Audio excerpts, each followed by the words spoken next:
Welcome to me, where suspenseful, thrilling, and mysterious stories will draw you into a world where the lines between reality and fantasy seem to blur. When the night falls, when all the sounds gradually quiet down, leaving only your own heartbeat and breathing, that's when these stories begin. Tensions, unsolved mysteries, moments that will make you hold your breath in fear or curiosity, all are waiting for you ahead. Find a comfortable seat, dim the lights, and let this sound guide you on a journey that is not for the faint of heart. I want each of you to leave a comment sharing where you are in the world. And if you are enjoying the episodes, don't forget to give a like and subscribe to the channel now. Relax. Are you ready? If so, join me in the first story right now. The Portrait of Silence.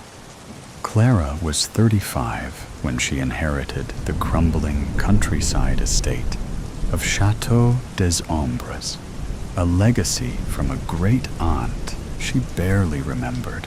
The news arrived like an omen, slicing through the fog of her post-heartbreak haze, offering an escape from the echoes of a life she no longer wished to inhabit.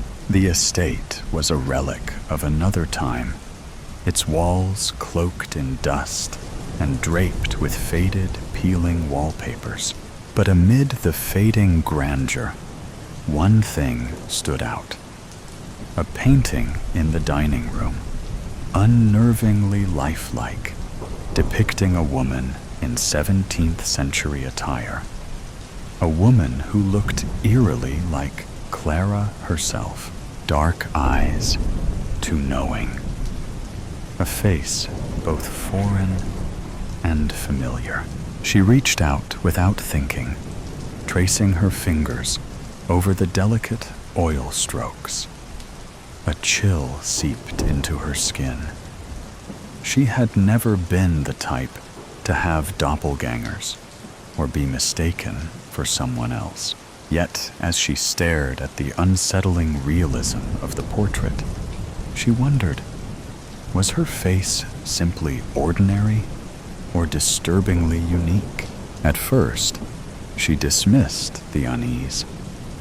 She attributed the odd sensations, the dizziness, the light-headed drift she felt in the dining room, to exhaustion or stress. The house was ancient, creaking with history, and her rational mind clung to explanations. But as weeks passed, the feeling intensified. The air in that room thickened. Her unease grew stronger every time she walked by the portrait. The painting seemed to shift when she wasn't looking. A flicker in the eyes, a whisper of movement in the curls of painted hair. And at night, as she started hearing murmurs in the darkness, indecipherable and persistent, she began to fear that she was truly losing her mind. She sought answers, but the staff who had served her great-aunt Serafina knew little. The painting had always been there, an intrinsic part of the house. Frustrated, Clara turned to Serafina's belongings, rummaging through drawers and cupboards until she found an old, leather-bound notebook buried in a wooden chest. She flipped through brittle pages filled with lists and recipes until a single entry stopped her cold. She waits in the canvas. She watches. That night, a storm raged. Rain lashed against the windows, and the wind howled through the halls. Sleep was impossible. The words from Serafina's notebook burned behind her eyes. Before she knew it, She was standing before the painting, breathless, pulse hammering. She reached out, fingers trembling, and scratched at the surface. The paint peeled away in thin layers, revealing another portrait beneath. The same elaborate clothing, the same pose, but the face was different. A stranger's. She could swear the figure in the painting smiled. Briefly, impossibly. The grin was too wide, stretching just beyond the limits of the face. Too sudden, as if it had flickered into existence rather than emerged naturally. A grotesque mimicry of human expression. She blinked rapidly, her breath catching, as though clearing her vision might erase the horror. When she looked again, the smile was gone.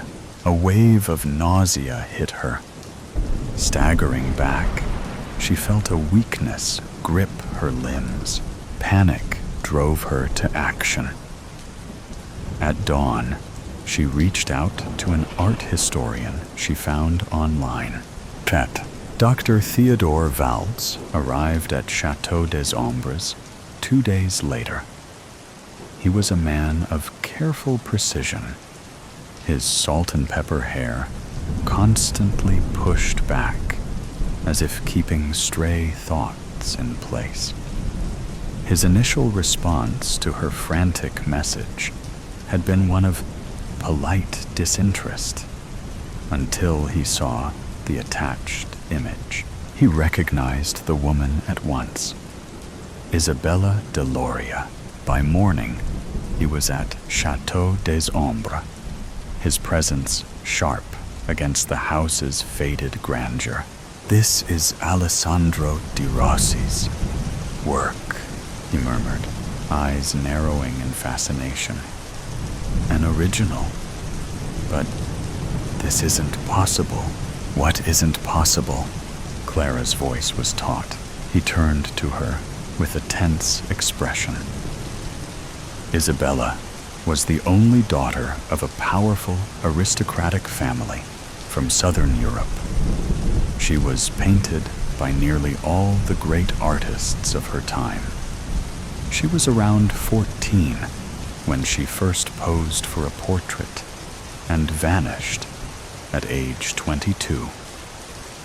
No one knows exactly what happened to her, though there are many tales.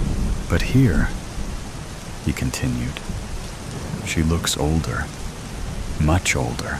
Clara led him to the torn fragments of the topmost layer, revealing the face that had been painted over. She looked a lot like me, she whispered, words feeling absurd even as she spoke them. Her voice wavered, caught between disbelief and a creeping certainty she wished she could ignore. Dr. Valls exhaled sharply. The painting was altered, but why? And by whom? As they dug into history, the truth unfurled like a nightmare. The tale of Isabella's disappearance had long been attributed to a commoner's obsession. A man who had watched her from the shadows, consumed by an infatuation that festered into madness. When she refused his advances, he took her. She was hidden away, tortured, broken. Then she vanished. Her body was never found, Dr. Valse said, running a hand through his hair. But if this painting was done later, if Di Rossi painted her again, aged, changed, then... He hesitated. Then he must have known what became of her, Clara finished. Days of relentless research followed. They sifted through forgotten archives, scoured letters written in fading ink, and pieced together fragments of records long buried in the estate's library. Dr. Valtz reached out to colleagues, historians, and experts in restoration. It was in an obscure 17th century art treatise that they found mention of a certain Dai Rossi portrait. One never exhibited, one whispered about in hushed tones, rumored to hold something more than just pigment and canvas. There was never a commoner lurking in the shadows. The story had been a fabrication, a convenient myth. In truth, Dai Rossi had never been commissioned to paint Isabella. He had offered his services for free, captivated by the chance to immortalize such a remarkable face, an unusual gesture for an artist of his stature. His fascination began as artistic admiration, but soon it twisted into something else. He became obsessed, haunted by her beauty, unable to capture it to his satisfaction. When Isabella sat for him, the proximity consumed him. He had to be near her. He had to possess her. She was never seen again. Several years later, Isabella succumbed to the horrors she endured in De Rossi's grip. Unable to let her go, he took her blood and mixed it with his red paint, binding her essence to the canvas. He had painted her into permanence, attempting to capture what was left of her before it faded completely. The painting had fed on those who gazed too long, who felt its pull. A cycle of replacement, over and over. Clara felt the truth settle deep in her bones. Dr. Valls turned to her, something dark flickering in his gaze. We must destroy it. They worked beneath the shroud of midnight, the flickering firelight casting restless shadows against the walls. The painting resisted, its surface trembling, as if something within fought desperately to hold on. Flames licked at the edges, hesitating, as if repelled. Then, with a sudden burst, the fire consumed the canvas, curling the centuries-old paint into ash. A wave of energy rippled through the room, dense, suffocating.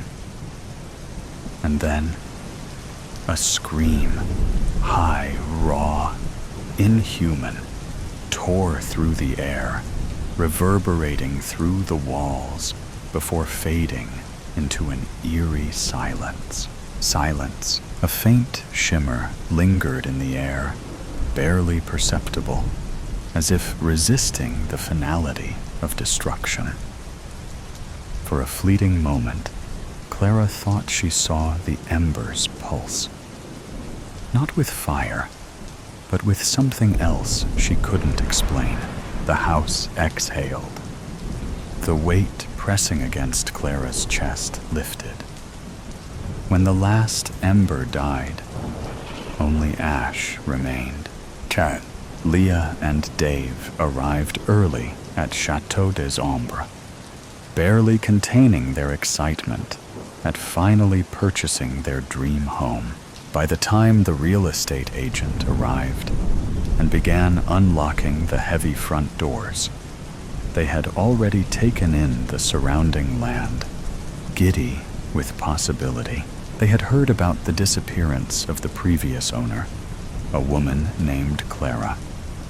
The house had been unoccupied since.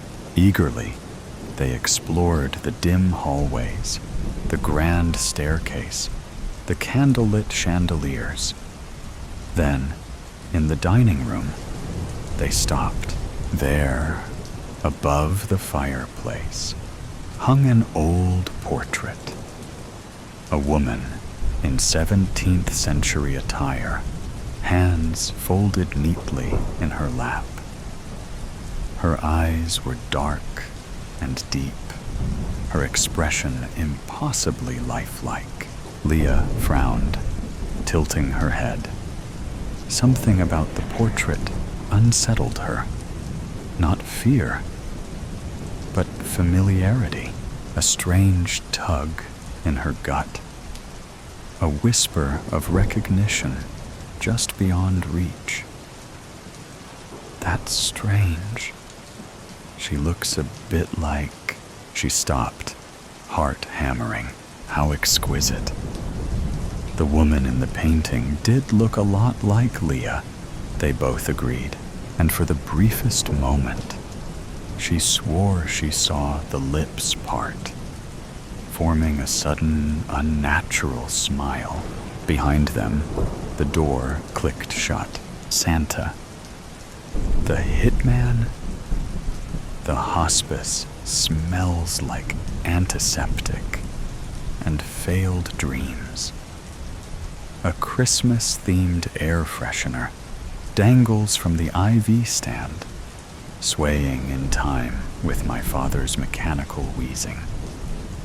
It smells like cinnamon and regret. The fluorescent lights hum, drowning out the morphine's slow drip. Hi, I'm the man who never amounted to anything. The trophyless disappointment. If life is a race, I'm the guy who tripped in the first 10 feet and never got back up. 35 years old, still renting, and my most significant contribution to society is a viral video of me accidentally setting fire to a microwave burrito. That's me, proud owner of a pile of unwashed dishes and a credit score so low it could run for public office. I sit slouched in this corner, watching my dad suck on life like it's a particularly stubborn milkshake. He's enormous. Round face, round belly, round everything. A human snowman, melted into a hospice bed. The kind of guy who built his whole life on being likable. For 30 years, he played Santa Claus at the mall. Not just any Santa, mind you. He was the Santa. The one people drove 4 counties over to see.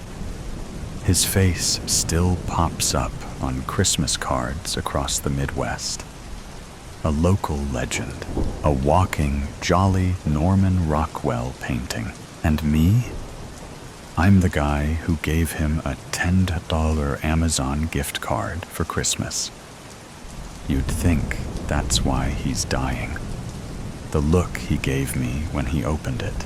He beckons me closer, his hand shaking like a rusty wind-up toy. Come here, kiddo. Yeah, sure, I say, dragging the chair closer. It screeches against the linoleum like its legs are fighting with the floor. What is it this time? Another story about how you single-handedly saved Christmas at the mall in '93. His laugh comes out like a wheeze caught in a blender. Then he stops, face turning deadly serious, eyes boring into mine. I've got a confession, kiddo. Something big. I lean back. Here we go again. Oh, great. Did you save Christmas again? He laughs, shakes his head. His smile, faint but still there, cracks like old plaster. No. Listen to me, kiddo. I killed people. I was a hitman. The words hit me like a sucker punch to the ribs. His eyes twinkle with something far from Christmas cheer. For a second, I couldn't breathe. Not because I believed him, but because some part of me wanted to. Like, even in death, Dad had to be bigger than life. Then the ridiculousness hit me, and I laughed. Hard. Too hard. Jesus, Dad, did the morphine knock your last screw loose? You don't think a guy with fake snow in his eyebrows could carry out a clean kill? Do you? Dad's grin spreads like butter on burnt toast, his cheeks wobbling like he's auditioning for Jell-O's next ad campaign. I stare. Words feel stuck somewhere between my brain and my tongue, like traffic on the I-5 during rush hour. I've got a list of things I never expected to hear from my father. I love you. I'm proud of you. There's a secret trust fund hidden in the walls. But this takes the cake, and then assassinates the baker. You're messing with me, I finally manage. Is this one of those morphine fever dreams? Should I call the nurse? Blink once for yes. Dad coughs out a laugh, deep and phlegmy, shaking his head. No joke. I was good at it too. Seasonal work was the perfect cover. Everyone sees Santa as a big, harmless teddy bear. No one suspects Santa Claus of carrying a 9mm Glock. I blink. Hard. He's lost it. The man's gone off the deep end, dragged the Christmas tree, the reindeer, and the inflatable snowman with him. I had a code, he says, his voice dropping to a low rasp, like he's auditioning for The Godfather. Never moms, never kids, and no one who liked Christmas. I rub my temples. So you're telling me all those business trips to Reno weren't about fixing mall contracts? Nope. He pops the P like he's proud. They were about fixing people. Your old man was a regular Mr. Clean. And you expect me to believe this? He leans forward, a Herculean effort given his state. Remember the upstairs neighbor at our old place? The guy who played techno at 2 a.m.? I nod slowly, stomach sinking. You said he moved. I moved him. His grin widens. To a landfill. Permanently. You're not serious, I whisper, but my voice cracks. Oh God, he's serious. Go to my apartment and look for a box labeled Santa's Naughty List, top shelf of my closet. See for yourself. I'm halfway to the door when the heart monitor gives up. The line going flat, like it's tired of pretending he had time left. Dad's apartment is a shrine to Christmas. Not the classy Pottery Barn kind of Christmas. This is the Walmart on clearance kind. Everywhere you look, there's a red and green assault on the senses. Tinsel dangles like garish cobwebs. A nutcracker army lines the windowsill, their paint chipped like they've been through a war. Fake snow dusts every surface, not sprinkled, but dumped, like he'd been trying to recreate a blizzard indoors. I kick a pile of it near the couch. It puffs up, glittering. The closet, though, that's where things get creepy. Rows of Santa suits hang in perfect order, sorted by decade. The 80s suits are polyester atrocities, faded red like tomato soup left in the sun.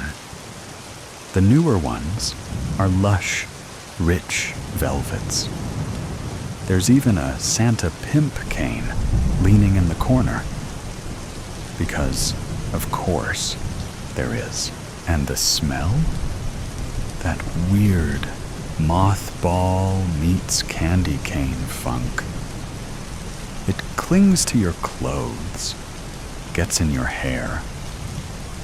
I'd need 3 showers and a priest to feel clean again. That's when I see it.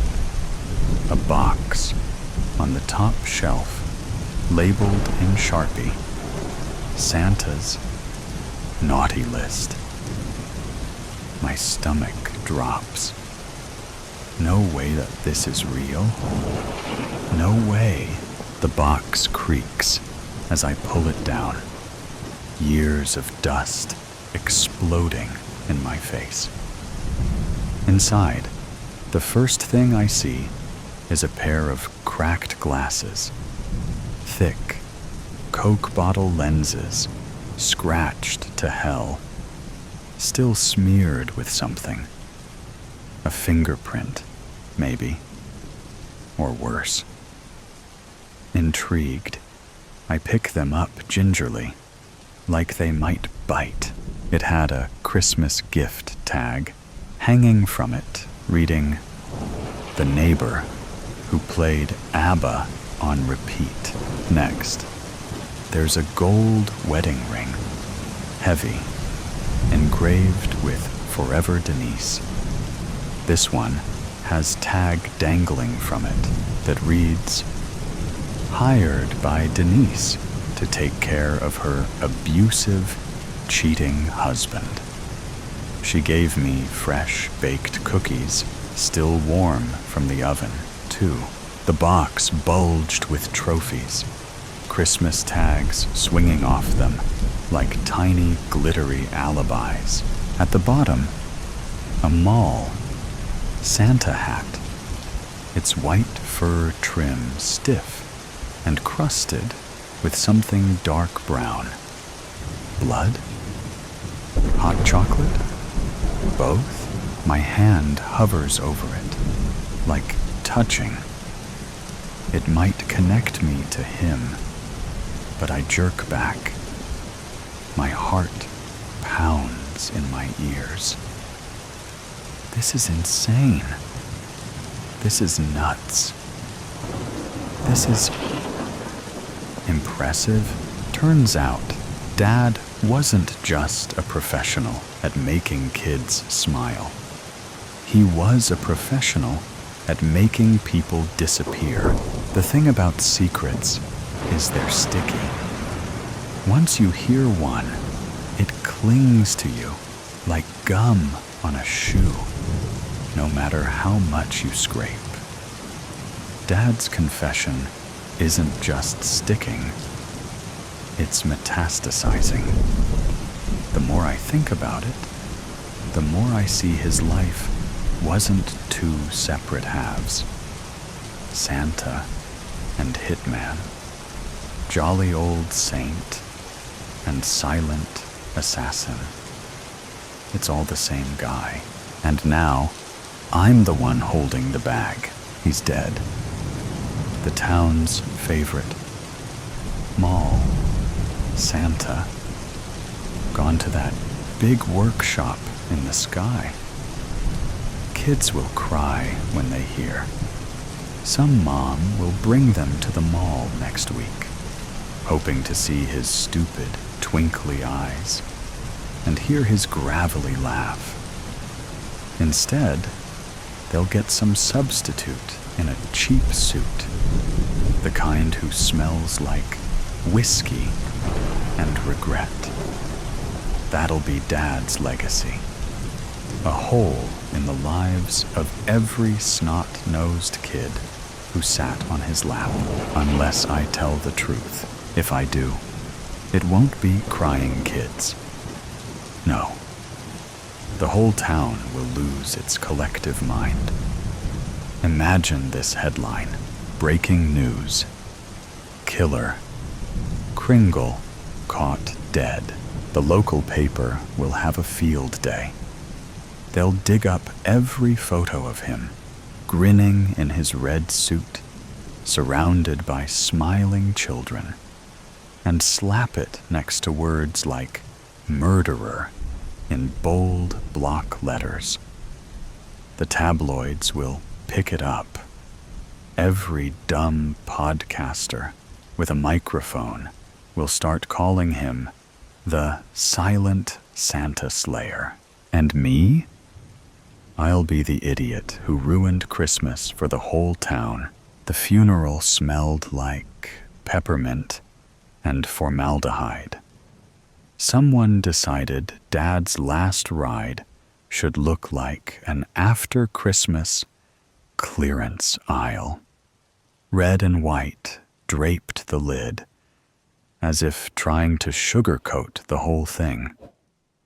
And of course, the mall workers showed up in elf hats, because nothing says, "We respect your dead father," like polyester and jingling bells. The service started with a speech from Jerry, the guy who managed the mall. Jerry had a voice like a dying accordion and the charisma of wet cardboard, but he tried. He wasn't just Santa, Jerry said, his words wobbling. He was Christmas. He saved Christmas. Saved it? Like he pulled Christmas from a burning building? You mean he sat in a chair for 8 hours a day while toddlers screamed in his face? Then came the slideshow.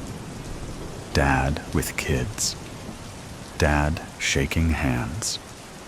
Dad eating cookies that probably came with handwritten death requests. And now it was my turn. I stepped up to the podium, clutching my notes. My palms were slick, my mouth dry. Every eyeball in the room locked onto me like I was the halftime show. Here lies Santa, the town legend, and here comes his loser kid, fumbling for words. I cleared my throat. Dad was unforgettable, a safe start. Too safe. My hands shook. I glanced down at my notes, then up at the crowd. Their faces blurred. My brain buzzed because, my voice cracked. He was Santa, and a hitman. The room froze. A collective gasp sucked all the air out. Then Jerry laughed. The kind of laugh that makes you wonder if someone's choking. Santa? A hitman? More laughter erupted. Next, you'll tell us Rudolph ran a dip-fighting ring. I blinked. The crowd thought I was joking. Thank God, I faked a chuckle. The kind that burns your throat on the way out. Yeah, I guess he really killed it as Santa, huh? The groans at my pun covered my slip-up, and I pivoted. Hard. But seriously, Dad was the most unforgettable Santa this town ever had. They clapped. Some people wiped tears. And me? I stared at the casket, wondering what was worse, burying the truth with him, or walking around with it, lodged in my head forever. The funeral was barely over when he found me. Grizzled guy in a trench coat. The kind of face that looks like it's been carved out of driftwood.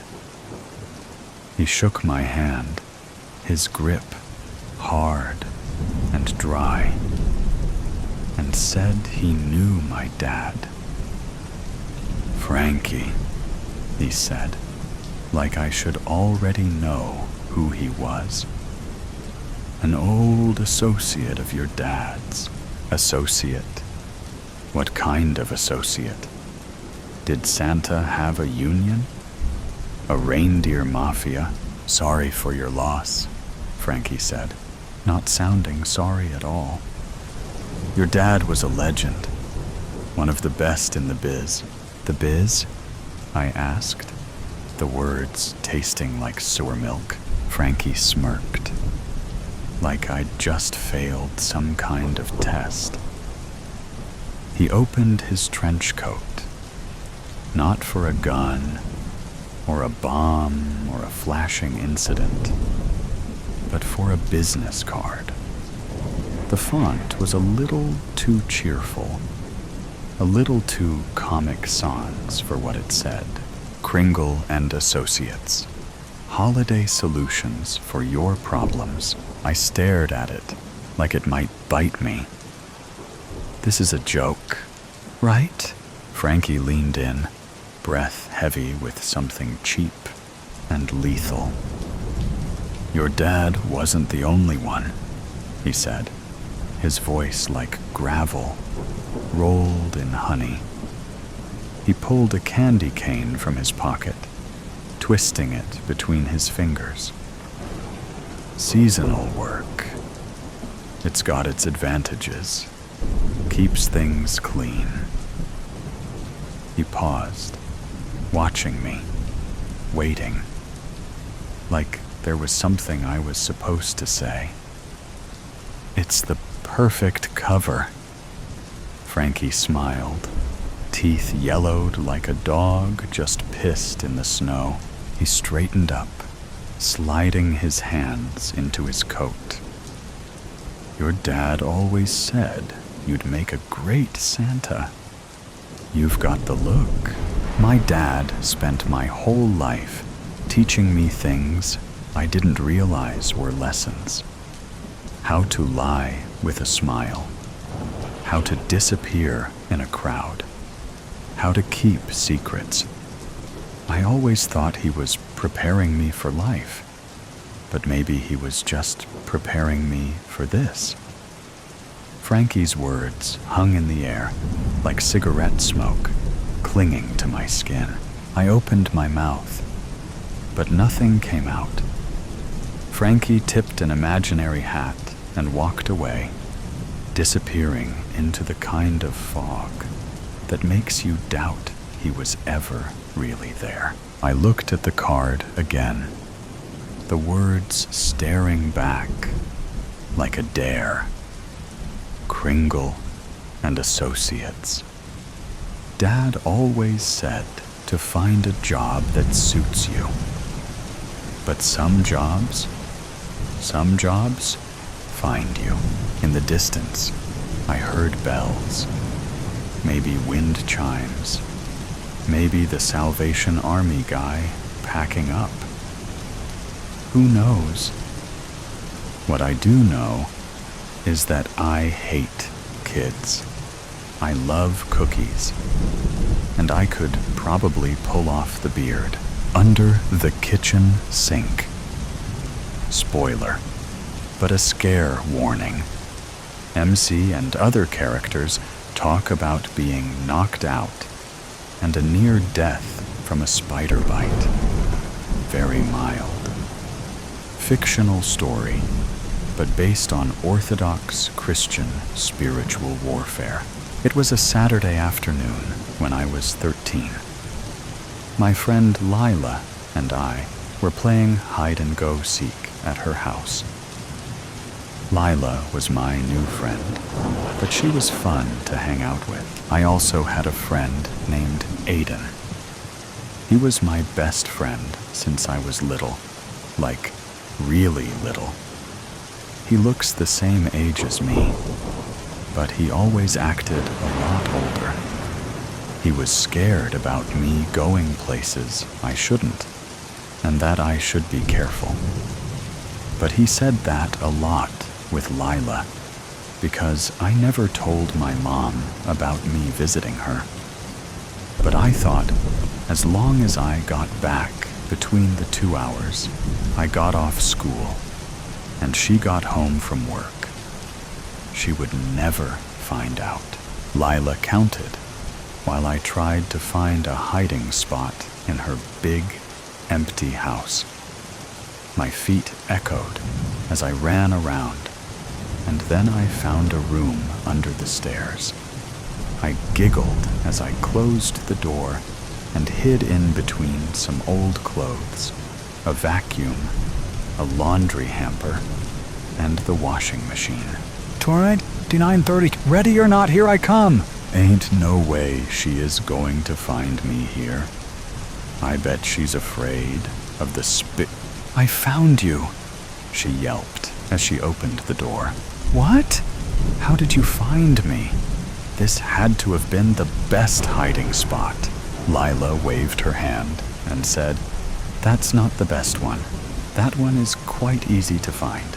I got up and dusted my pants off, and as I walked out, I closed the creaky door. Then I asked her, "What is the best hiding spot?" Now, why would I tell you that? Because then you would know how to find me. But do you want to know? But the way she said it, it made me really want to know. Please, please, please tell me. I won't hide there. I just want to see it. Lila whipped her dark hair and tapped her finger to her chin. You may not want to hide there, but you will probably stay there for some time when you see it. I was confused, but it still made me want to go even more. Follow me, my friend, she said, reaching for my hand. We went past the front door of her house and through the entryway to her kitchen.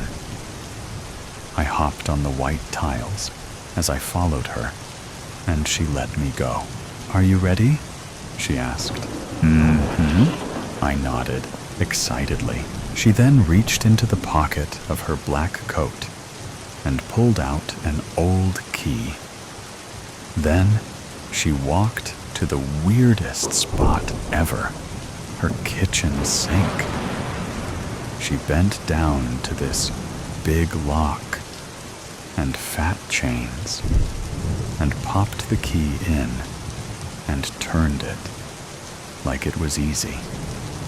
Then she slowly opened the doors, but with a smile that was weirdly excited for me to see it. And once the doors are opened, I hear a loud whooshing sound and what looked like a big black hole. Whoa! How come I've never seen this before? Has anybody seen it before?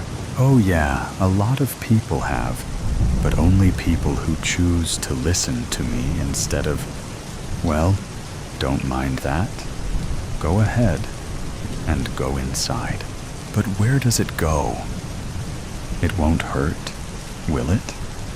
I don't want to do things that I know I shouldn't and get hurt.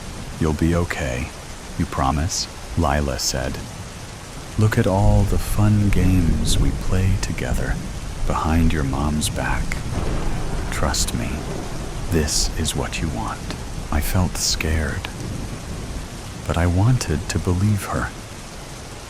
I took a few steps toward the sink, and the closer I got, the closer I felt like it was pulling me in, and it was harder to get away. "Dee Dee," I heard a voice from above me. "Huh?" I look up and get a push back from the sink, and the doors slam closed on their own. Before I looked at the voice, I got a quick look at Lila, who quickly put down her foot like she was going to do something, but she didn't want me to see it. I turned around, and in the window above the sink, I saw Aiden looking at me. He had reddish-brown hair, and when the sun hit it, it looked like it was a bright fire. He said with a worried face, "Why are you here? I warned you not to come here." "Oh, we were just having a little fun. You'll get hurt." Before I could say anything, he looked over to Lila and said, "What are you doing?" "Exploring." "Why do you have to ruin the fun?" He answered, "You are a stranger." "A stranger?" "Me and Dee Dee are best friends, better friends than you. Clearly, she makes more time for me than you. Besides, how long have you known her for?" "Since she was baptized." Lila seemed really mad at his answer. I didn't know what to say. I didn't want to hurt Aiden's feelings, but I really wanted to have fun. When I looked at Aiden again, he already looked like he was sad because of what she said. And I was scared that what she said was true. I didn't want it to be. I glance over to the big, old clock on the wall and realize that my mom would be home any minute. I look at them both and say, "I have to get home." Aiden told me, "Maybe you should tell your mom about this." I shook my head and said, "No, she would get so mad at me." Aiden didn't seem to like that I said that, but said, "Your choice. Dee Dee, your choice." Then he walked away from the window. I ran home as fast as I could. And thankfully, I got there just in time. I don't think my mom knew at all where I had been. I just acted normal, and we enjoyed dinner together. She even asked, "So how was school today, honey? I heard you had a hard time on the test." I knew I could have done better, but I felt so sleepy. And I think it was from not telling Mom about Lila and keeping it a secret made me tired and not think well. "It was decimals," I told her. She put her fork down and said, "But you're so good at decimals." She looked confused and said, "Dee Dee, you seem to be having a hard time in school lately. Not just with the test, but with things you know, and know really well." I felt warm. I had to come up with something without telling my secret. "I've been doing extra homework, so I stay up late and get sleepy." She didn't seem to like that very much. "Listen, Dee Dee, I want you to be doing your homework when you get home from school, not late in the night. You need your sleep, and you should have plenty of time after school to do it, right?" The whole time she talked, I kept thinking about Lila's kitchen sink. What was under there? Where did it go? Was it really as bad as Aiden made it out to be? Dee Dee. My mom snapped me out of my thinking. Look, hun, you need to finish up and go get some rest. Homework in the afternoon and sleep at night. That's all. I got on the bathroom stool to brush my teeth, and I went to say my prayers. As I did, I had a really bad feeling that I didn't usually have. I felt bad about how I treated Aiden earlier. I hoped he still wanted to be my friend. I turned the switch on my small blue lamp. And as I went to bed, I threw the covers over my head. My blonde hair got in my face as I curled up, confused about my day. Psst! I didn't think anything of it and closed my eyes tightly. Psst! That time was too loud. I threw my blanket off to look around my room. Then I saw someone in the window again. But it wasn't Aiden. Lila stood on the roof outside my window and said, "Hey, you're up." "Lila? What are you doing here? It's past my bedtime." I began to speak in a whisper as I looked really quickly toward my cracked bedroom door. My mom might still be up. Bedtime, schmed time. It doesn't matter as long as you don't get caught. Don't you want to see that portal? But Aiden said not to. Lila rolled her eyes and said, "Aiden isn't saying that because he is worried. Aiden just doesn't want you to have any fun." "But come on. You don't want to be a scaredy cat, do you? You can do what you want. You wanted to see the hiding spot yourself. Remember?" With the last word, she said, her eyes lit up. But it wasn't in a good way. I really wanted to see what that black hole was. Maybe she was right. I can do what I want. We were back in her kitchen. She had led me out of my house by a rope she tied to the roof, and I had no idea where it came from. "Are you ready this time?" she asked.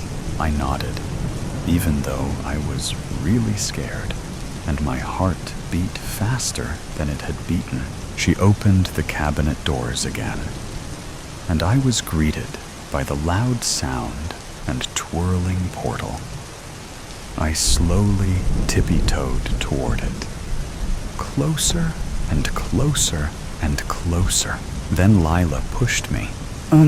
She grunted.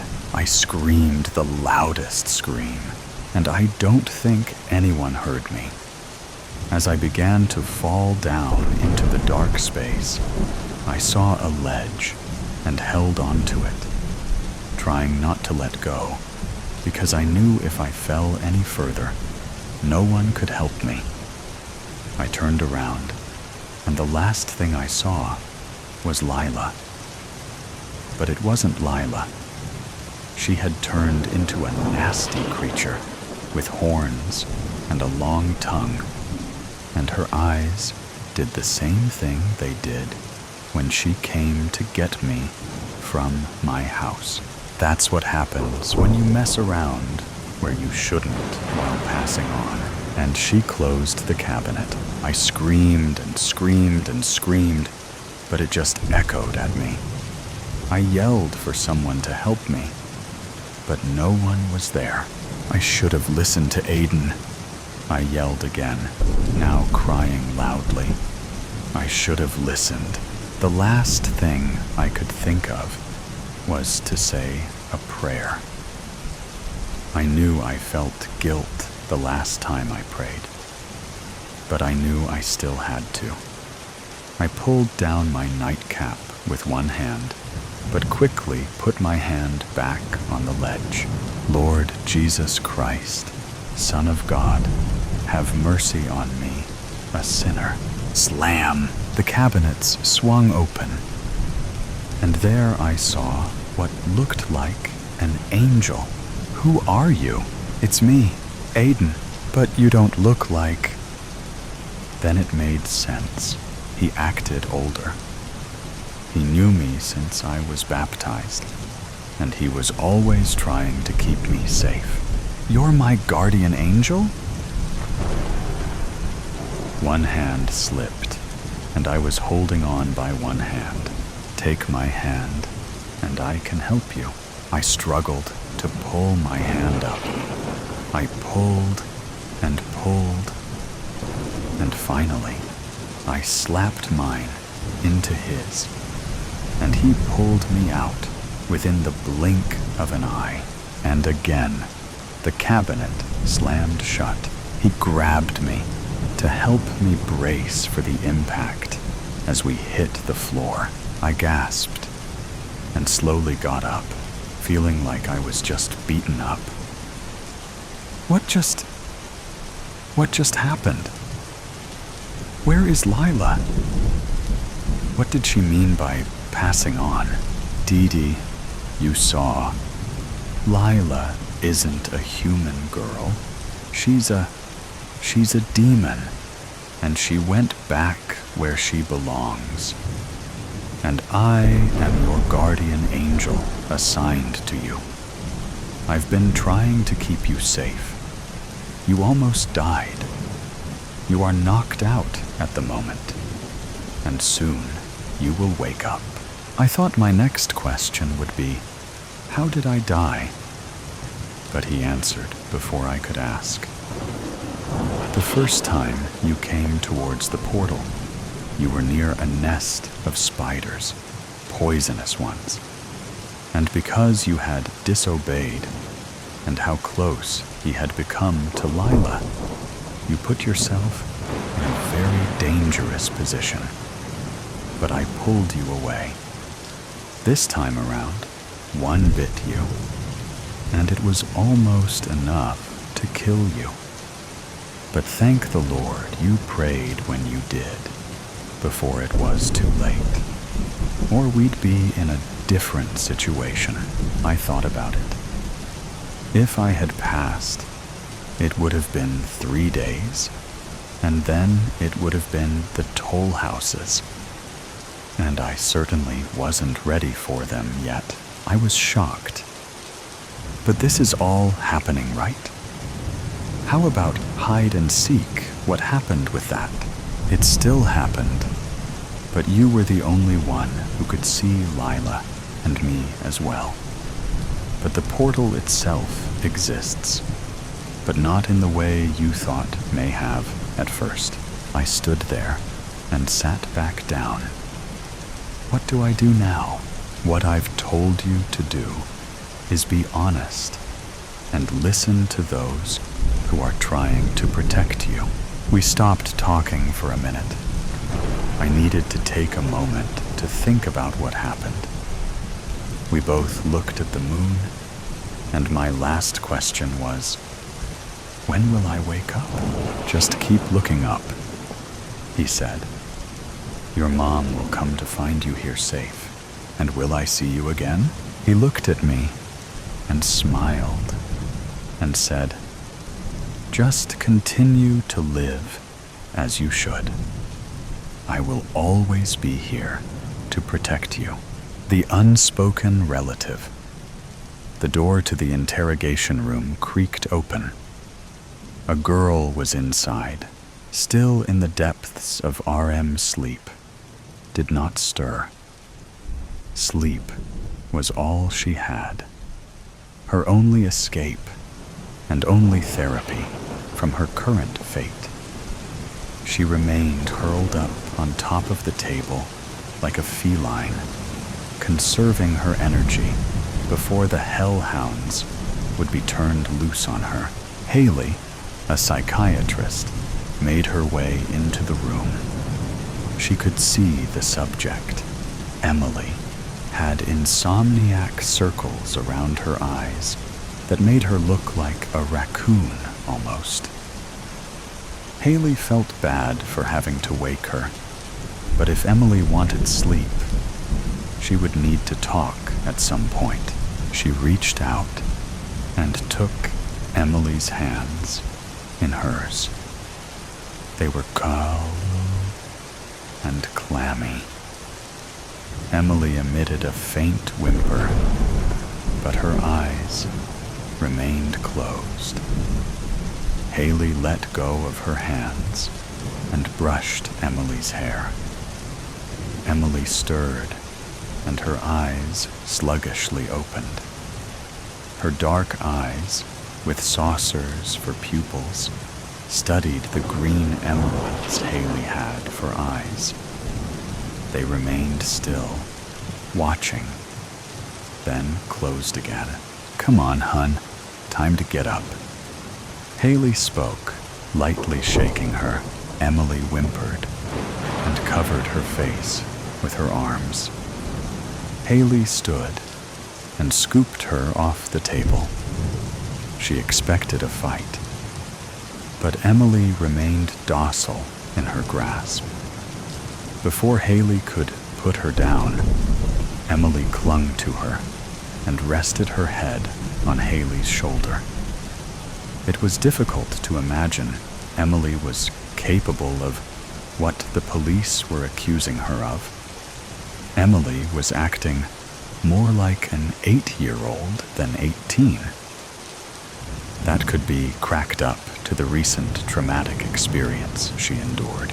She had recently learned who her real father was, after he took her mother, and stepfather hostage.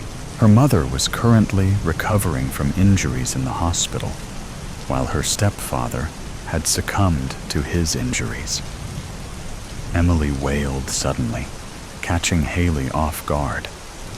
The reaction was so sudden that Haley almost dropped her. "Honey," Emily buried her face in Haley's chest, with heaving sobs that made her tremble all over. Haley rubbed her back and comforted her, something that Emily never got from anyone since they found her in the house. She had passed out with the landline phone still in her grasp, with a split table beneath her that broke her fall.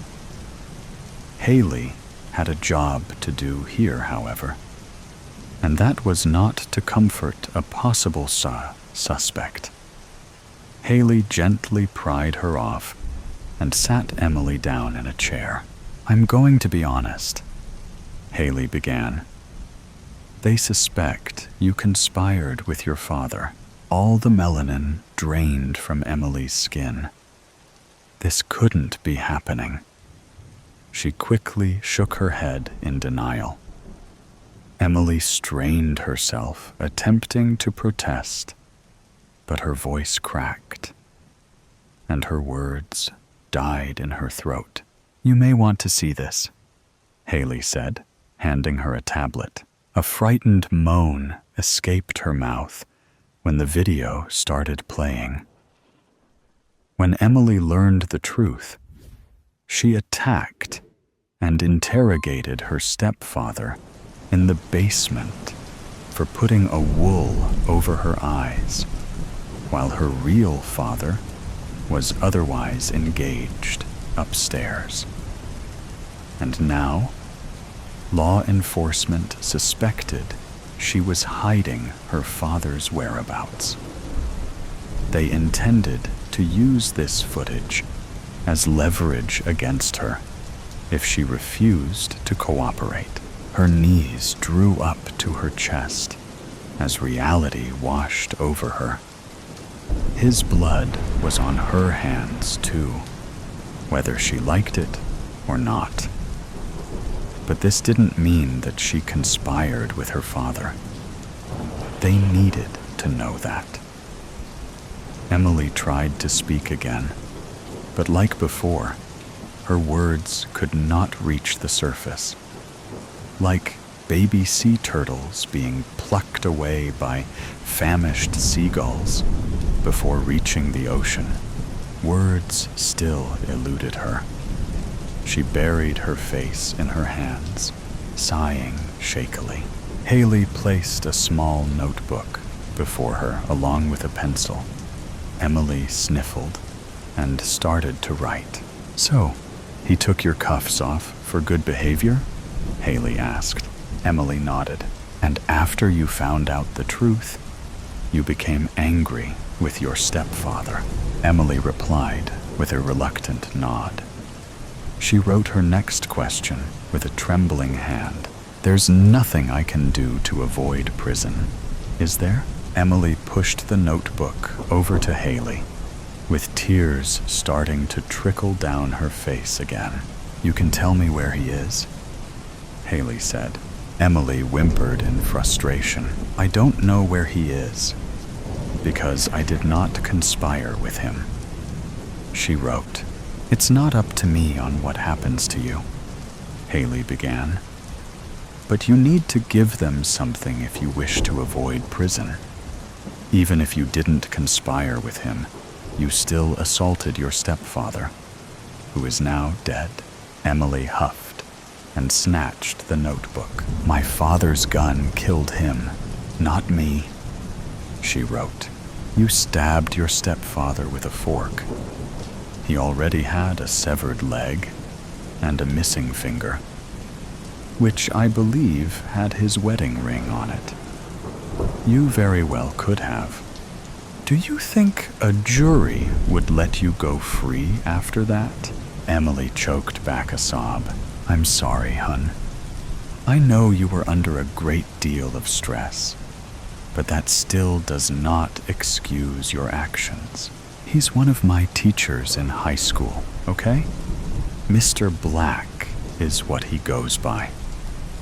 I'm sure that's how he found out that I was his daughter."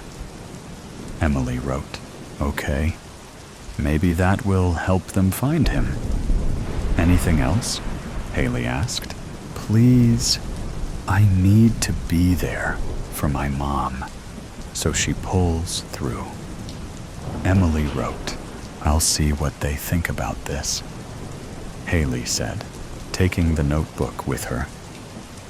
"But after what you did to your stepfather, I doubt you'll be allowed to see your mother in the hospital. It's for her own safety." Emily's face fumed in disbelief at what she heard. With that, Haley left her to sit alone with her thoughts. 2. When the sheriff entered the interrogation room, Emily's heart sank like an anchor to the depths. She sheepishly wiped her tears away with her sleeves. "Save your crocodile tears for another day," his eyes said.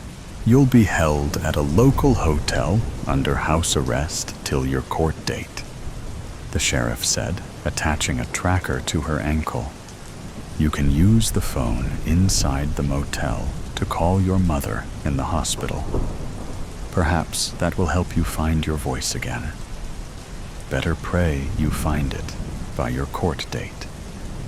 He continued, escorting her out. 3. On court day, her mother was not well enough to attend. However, she was thankfully still alive and recovering. Emily quietly sat next to her appointed lawyer. The judge and jury were informed that, due to the events Emily had been through, she had trouble speaking, and her lawyer would speak for her. They had given her a notebook and pen to use to communicate as well. Emily was prepared to own up to what she did, however. The crowd was certainly a surprise, which threw her off. She hoped it stemmed from curiosity about her father, rather than hatred towards her. She nervously watched as the judge made his way to the podium. He was an older gentleman with a horseshoe mustache that commanded respect.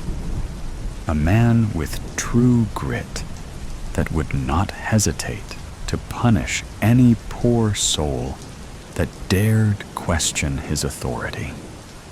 To the full extent of the law, he despised any scumbag attorney that would willingly fight for a defendant that was obviously guilty. Emily could not tell what his initial impression was of her just yet. Take your seats, ladies and gentlemen. Let's be mindful of the jury and the defendant. Keep y'all's voices down so they can hear themselves think. The judge spoke as the jury filed in. Emily reluctantly turned to see who her selected peers would be. 6 women of varying ages filed in first. Perhaps she had a chance of being shown mercy after all. 6 men followed, and suddenly her throat felt deprived of oxygen, and her eyes dilated like saucers. The word escaped her lips, and she quickly covered her mouth with both hands. But the room had grown silent as a Buddhist temple. It was too late. What was that, miss? The judge spoke, making her flinch. Emily quickly turned away from the jury and spoke for what felt like the first time in weeks. Nothing. Sorry. She spoke with an awkward rise in her voice. Mind repeating what you said a moment ago? I was under the impression that you didn't speak. The judge said, "Objection, Your Honor." Her attorney stepped in. Overruled. You were saying, miss? The judge spoke. Emily swallowed hard, and her skin was as crimson as a lobster. Much like a lobster, she was in hot water now as well. Do you want to be held in contempt for lying to the court about your condition? The judge asked. No, I'm not, she hiccuped. Lying. Enlighten me on how you did not lie to the court, miss. The judge pressed. Your Honor, I made it clear she has difficulty speaking, and that she is, or in this case, was temporarily mute. The key word was temporarily. Her attorney spoke clearly. She speak for herself now, mister. Now would you or she care to repeat what her first spoken word was, so we can move forward with this case? The judge replied, Objection, Your Honor. Her attorney spoke before Emily placed her hand on his wrist. Overruled. The judge spoke to him. Please, Emily said to her attorney before standing to face the judge. I saw someone that looked like my dad. That's all. I'm mistaken, obviously. But it took me by surprise. So, we have it on record. Repeat the exact word you spoke for me, miss. I will not ask you again. The judge said, Daddy, that's what I said. I was mistaken. Sorry, Your Honor. Emily spoke meekly. Why don't you point out the individual you mistook for him? Would you kindly? The judge spoke. A small trickle ran between her legs, and Emily winced, hating herself. In fact, why don't we show everyone what her father looks like? Shall we? The judge said. And a projector flashed a picture of Mr. Black on the wall behind him. This is the man responsible for the death of Emily's stepfather and for her mother, who is currently in hospice care. What we are here for currently, ladies and gentlemen of the jury, is to figure out whether Emily knows of his whereabouts, and two, whether she conspired with him against her stepfather. The judge spoke. Now, isn't that a load of horse shit? A voice cackled. A man in the jury stood, and Emily's fears were confirmed. His disguise could fool most, but not her. You think she's capable of this? Hell, she couldn't even keep it together when she caught a glance of my face.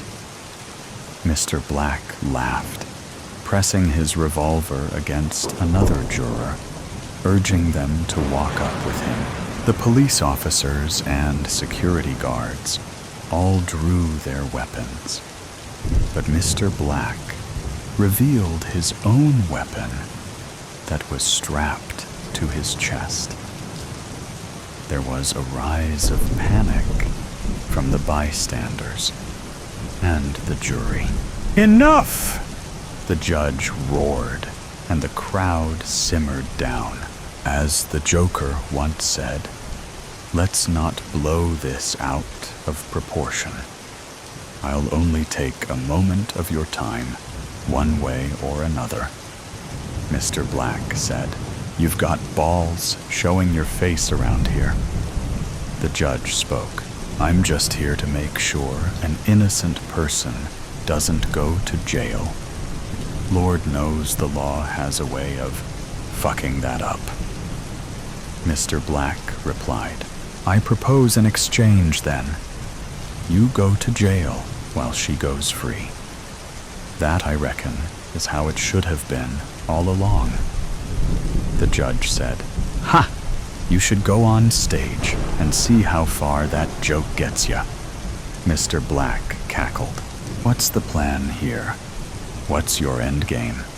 The judge asked. It's simple. If you all want to live, you let us leave quietly. Remember, the juror I replaced is elsewhere, awaiting your assistance. Mr. Black said. The judge, a veteran from the war in Afghanistan, recognized the bomb Mr. Black had strapped to his chest. It was capable of taking out a whole block. Everyone inside this building would be cooked like a Thanksgiving turkey when all was said and done. Drop y'all's weapons, the judge ordered. The officers followed suit. Let's be on our way, Emily. Mr. Black spoke. A frightened moan escaped her mouth. She had no idea her father was capable of this. He would be labeled as a terrorist in the news. There was no coming back from that. Don't waste my time, sweetheart, Mr. Black hissed, pressing his revolver against the juror's forehead. Emily whimpered and reluctantly stood up. Can you tell me where the other juror is before you go? The judge asked. Good man, Mr. Black said, opening the door to the judge's quarters.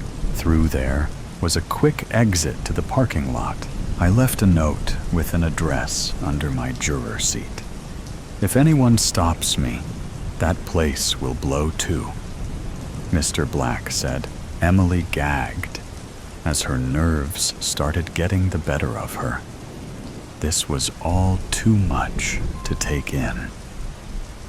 But Mr. Black tugged her inside by the collar of her shirt, urging her to keep moving, and they ran to the exit door.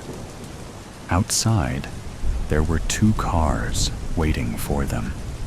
Mr. Black shoved his hostage to the floor and slammed the door shut behind him. Emily eyed both cars in confusion. She yelped when she felt something hot sting her arm. Emily looked up at her father as everything around her grew brighter. Why? she whimpered. Can't risk you having second thoughts. Mr. Black replied with a wink, removing the small needle from her arm. Emily was too weak to resist when he laid her down in the back seat of a Chrysler 300. He rode in a different car, and she passed out before they drove away.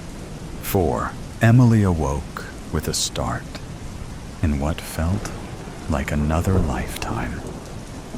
She was cocooned in a hammock, ready to hatch into a new life, it seemed.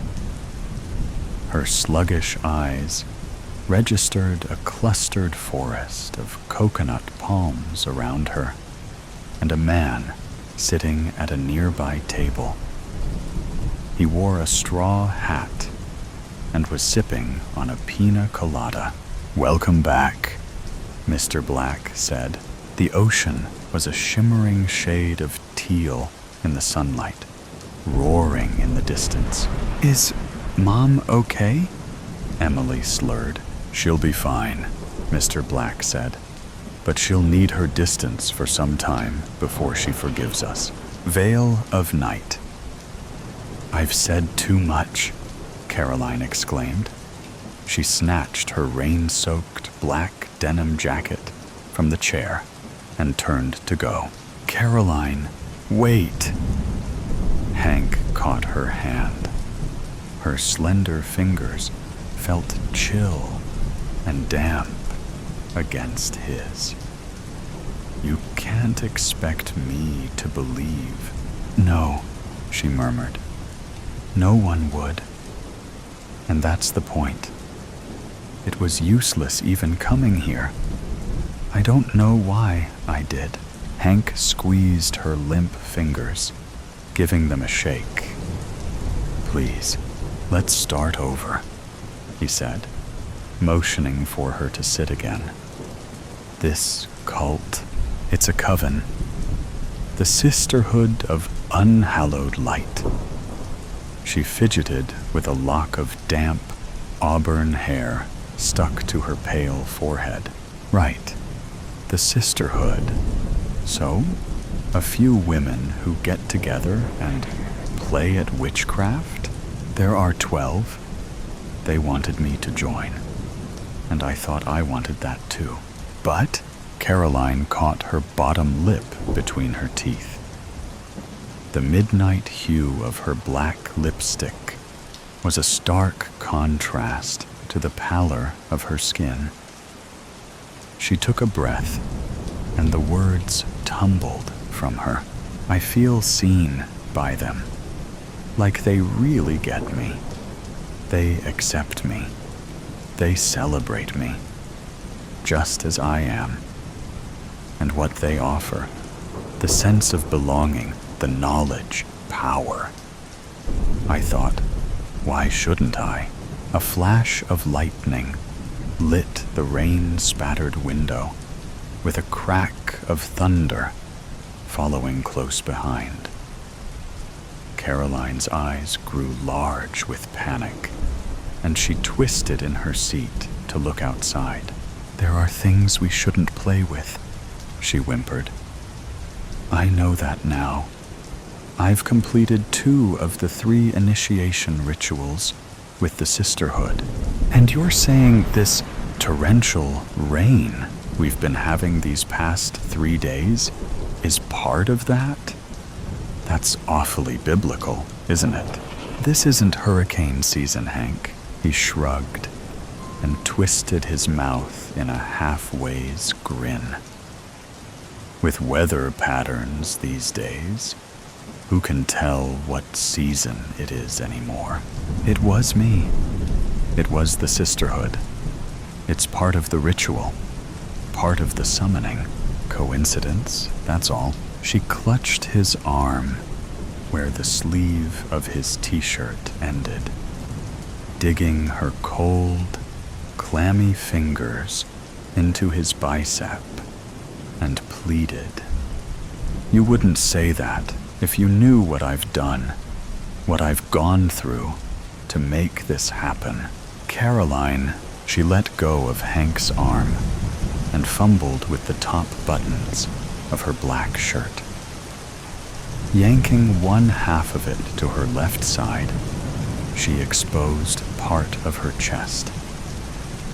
A long vertical slash was bisected by a shorter one, forming an inverted cross over her heart. The two slashes stood out as angry purplish-red marks on her otherwise smooth, pale flesh, and were knitted together with black stitches. They made me promise my heart to Valthus, the formless entity of writhing darkness whom they worship. Hank stared for a moment, then sputtered. Valthus? Your heart? Come on, Caroline. What? Am I supposed to believe they've cut out your heart? Isn't it usually the soul these sort of fanatics are after? Caroline grasped Hank's fingers in her trembling hand and placed his palm over the wound on her chest. Her skin was unnaturally cool. He held his hand there for a moment, then brought his fingers up to her throat, feeling for a pulse. Another clap of thunder startled them both. Hank pulled his hand from Caroline's neck. He stared at her in disbelief, saying, "This is some kind of joke, a prank. It's not real. How could you be here telling me all this if they've taken out your heart?" "I don't know," she sobbed. "But I think I've made an awful mistake. You've got to help me. Promise you won't let them take me." "No, of course not. Where would they take you anyway? A hospital? It's an abandoned old church, Blackthorn Chapel. They want to take me there for the final ritual," Caroline said. "To complete the summoning of Valthus, they need to make an offering of the heart." "But aren't you supposed to be joining them? Becoming one of their coven? This sounds more like a sacrifice." "Yes, it does. They told me it was my initiation, but..." Caroline trailed off, turning to stare at the rain beating against the window. In a low whisper, she continued, "Now I'm not so sure. That's why I'm frightened." The blinding flash of light lit up the nearby window, and a deafening roar of thunder shook the house. A loud crash followed. Nearby, a car horn began sounding, repeating its alarm annoyingly. Hank leapt to his feet and crossed the room to look outside. Christ, that was close. The tree next door has split nearly in two. Some of its limbs have fallen over a few cars on the street. The lights inside the house flickered. Once, twice, and a third time before plunging them into darkness. "I'll get some candles," Hank said, cursing as he caught his toe on some piece of furniture. He fumbled his way to the kitchen. "Just need to find my phone so I can light the way." One more thunderclap boomed overhead. A sudden blast of wind swirled through the house. Footsteps pounded across the floor. Caroline shrieked, and there were sounds of a struggle from the other room. "No!" Caroline cried out. "I won't go! Hank, don't let them take me." Hank stumbled from the kitchen and could see down the hallway to the front door. It was swung wide open, and the wind and rain swept through in howling gusts. "Caroline?" Hank called out. He heard glass shattering all around him.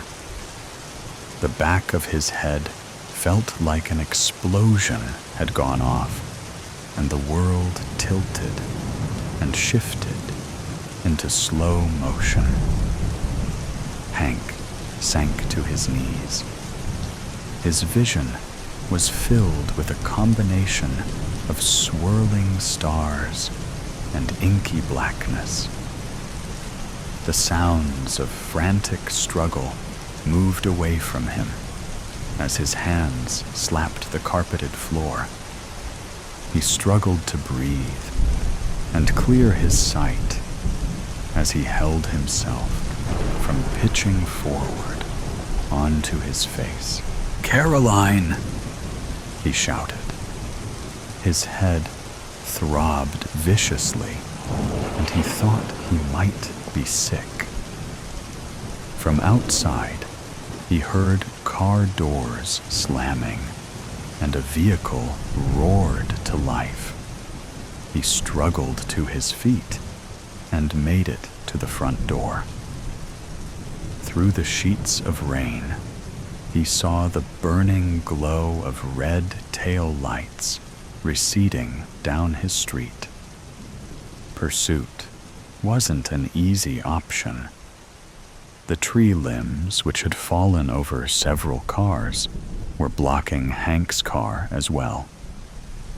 He slashed at them with a hatchet he had stowed in his camping gear.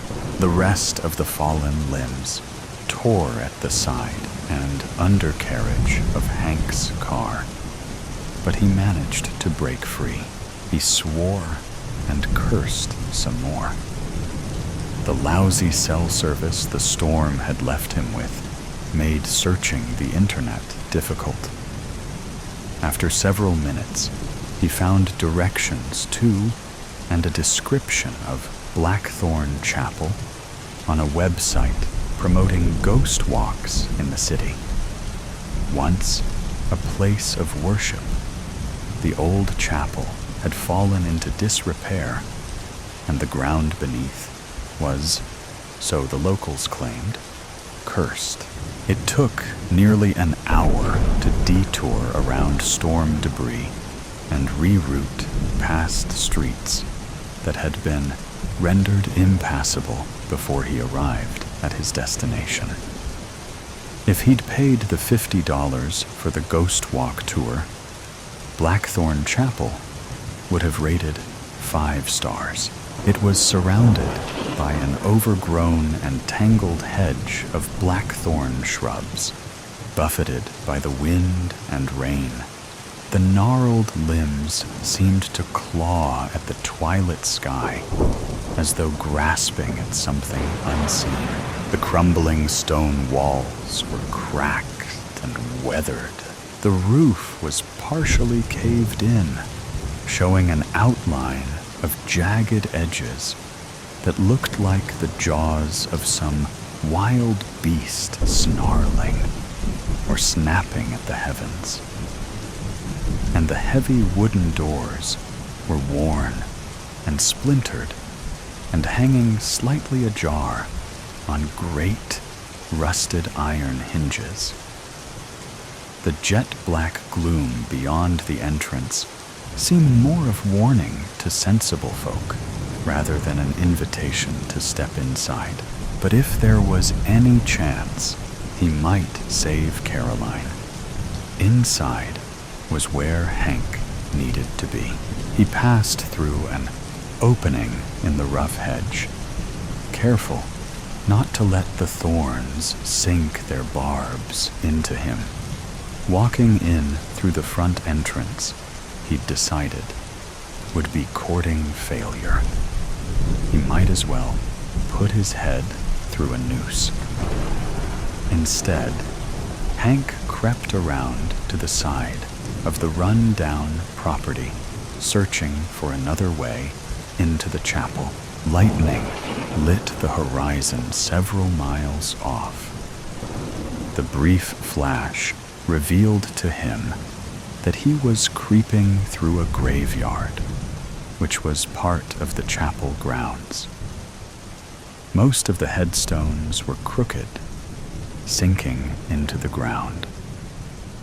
Some had fallen or been knocked over.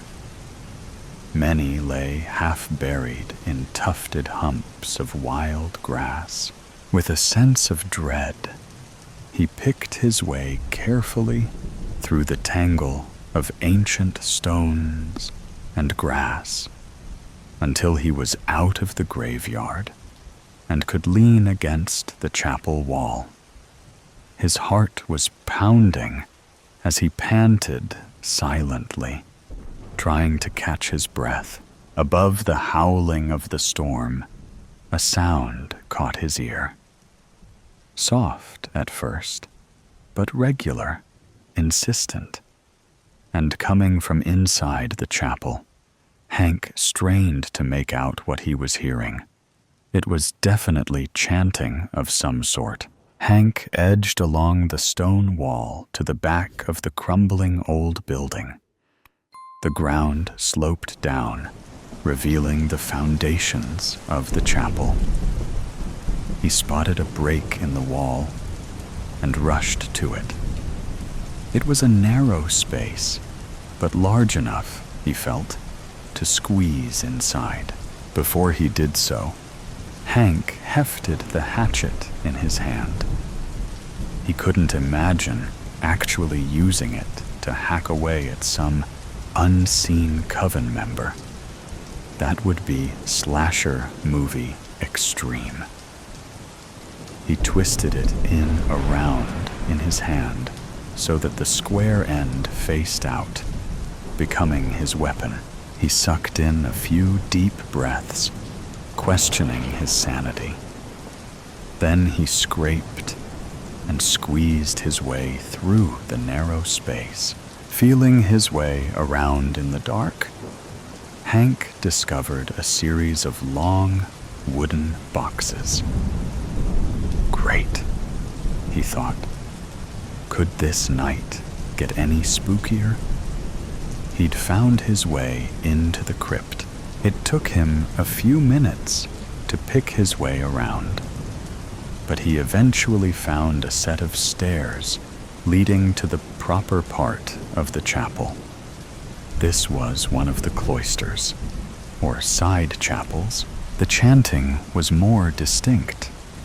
He could make out the words, "Valthus, Valthus, veil of night, drown the stars, consume the light from the maw, where silence dies. Open now your 1,000 eyes." He edged carefully toward a gap in the wall, which entered into the chapel's nave. There were broken pews scattered throughout the space, casting long shadows from the candles, which lit up the altar at the front. Shadow deep and shadow wide. Stretch the fold. Let worlds collide. What was whole? Let it decca. Let the void now have its way. He saw Carolyn, bound and gagged.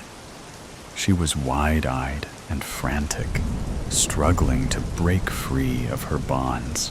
Unseen horror, whispered breath, we call you forth. We offer death. One by one, we fade. We kneel, take our names. Unmake us real. A quick count revealed only 8 figures in hooded robes surrounding Caroline. He thought she'd said they were 12 in number. But this would be better odds. Hank hefted the hatchet in his hand one more time, feeling as confident as a person could ever be faced with such a scene. He took one step forward, but that was as far as he got. He was rasped from behind, his arms, legs, and even his torso in the grip of unseen talon-like hands.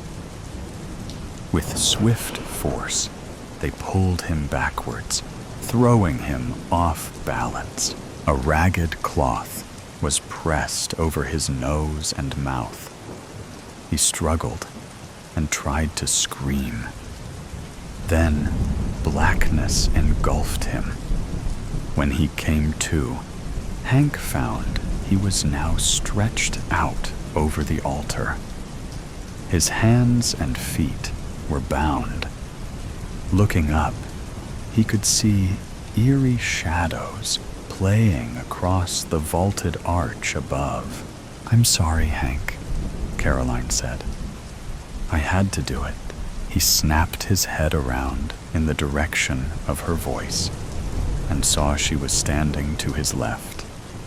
She held a long, curved dagger in her hands. The other coven members, all 12 of them now, were surrounding him. We needed a heart to complete my initiation and call down Valthis. He thought he'd known fear earlier in his pursuit of Caroline's attackers. Now, a choking sensation that felt like ice was spreading through his chest. In his head, Hank shouted Caroline's name, but the gag in his mouth prevented him from getting that or any other words that followed out. The coven members began to chant once more, "Valthis, Valthis, veil of night, drown the stars, consume the light, lessons from my shadow dreams." It was storming, the sky a slab of slate with swollen thunderclouds crowding its expanse, each nudging for room. A wicked, unrelenting wind whipped chestnut hair into my eyes and mouth. Pulling it out of my face, I looked at the desolation surrounding me. Empty air met me in every direction. I don't know where I am, I realize, as the panic starts to set in and my breathing turns shallow and rapid. On my hands and knees, kneeling on what appears to be sand made from stardust, I take a calming breath and rise until I'm standing. What is this place? Where am I? The last thing I remember is going to bed, my lids shutting to the lavender of my walls as I slowly drifted off to sleep. Not knowing what else to do, I started walking, and that's when the voices began and the shadows formed. At first, it was small. It was subtle. A whisper here, a mutter there, voices that got louder as I trudged on. I struggled against the wind, hugging my arms to myself, each hand gripping an elbow until my knuckles turned white as chalk. As I walked, the black, star-lit sand at my feet began to rise with the wind, forming shadowy figures that strode alongside me, the overlapping voices tumbling from their open mouths. I watched in morbid fascination, my feet slowing as their dark forms became recognizable, their faces slowly morphing into a colorless version of the faces I know. On my right was my mother, a horrendous, nightmare version of my mother, her blue eyes dark as coal, and her face twisted with malice. "What are you doing? Really, Midge? Are you fucking stupid? What's wrong with you?" came from the cavern that was her mouth. My eyes went wide, fear and pain forming as tears that threatened to spill. "You're not good enough. Why would I want to touch you? You're not what I want. from my left, and my head whipped to see an equally nightmarish version of my ex.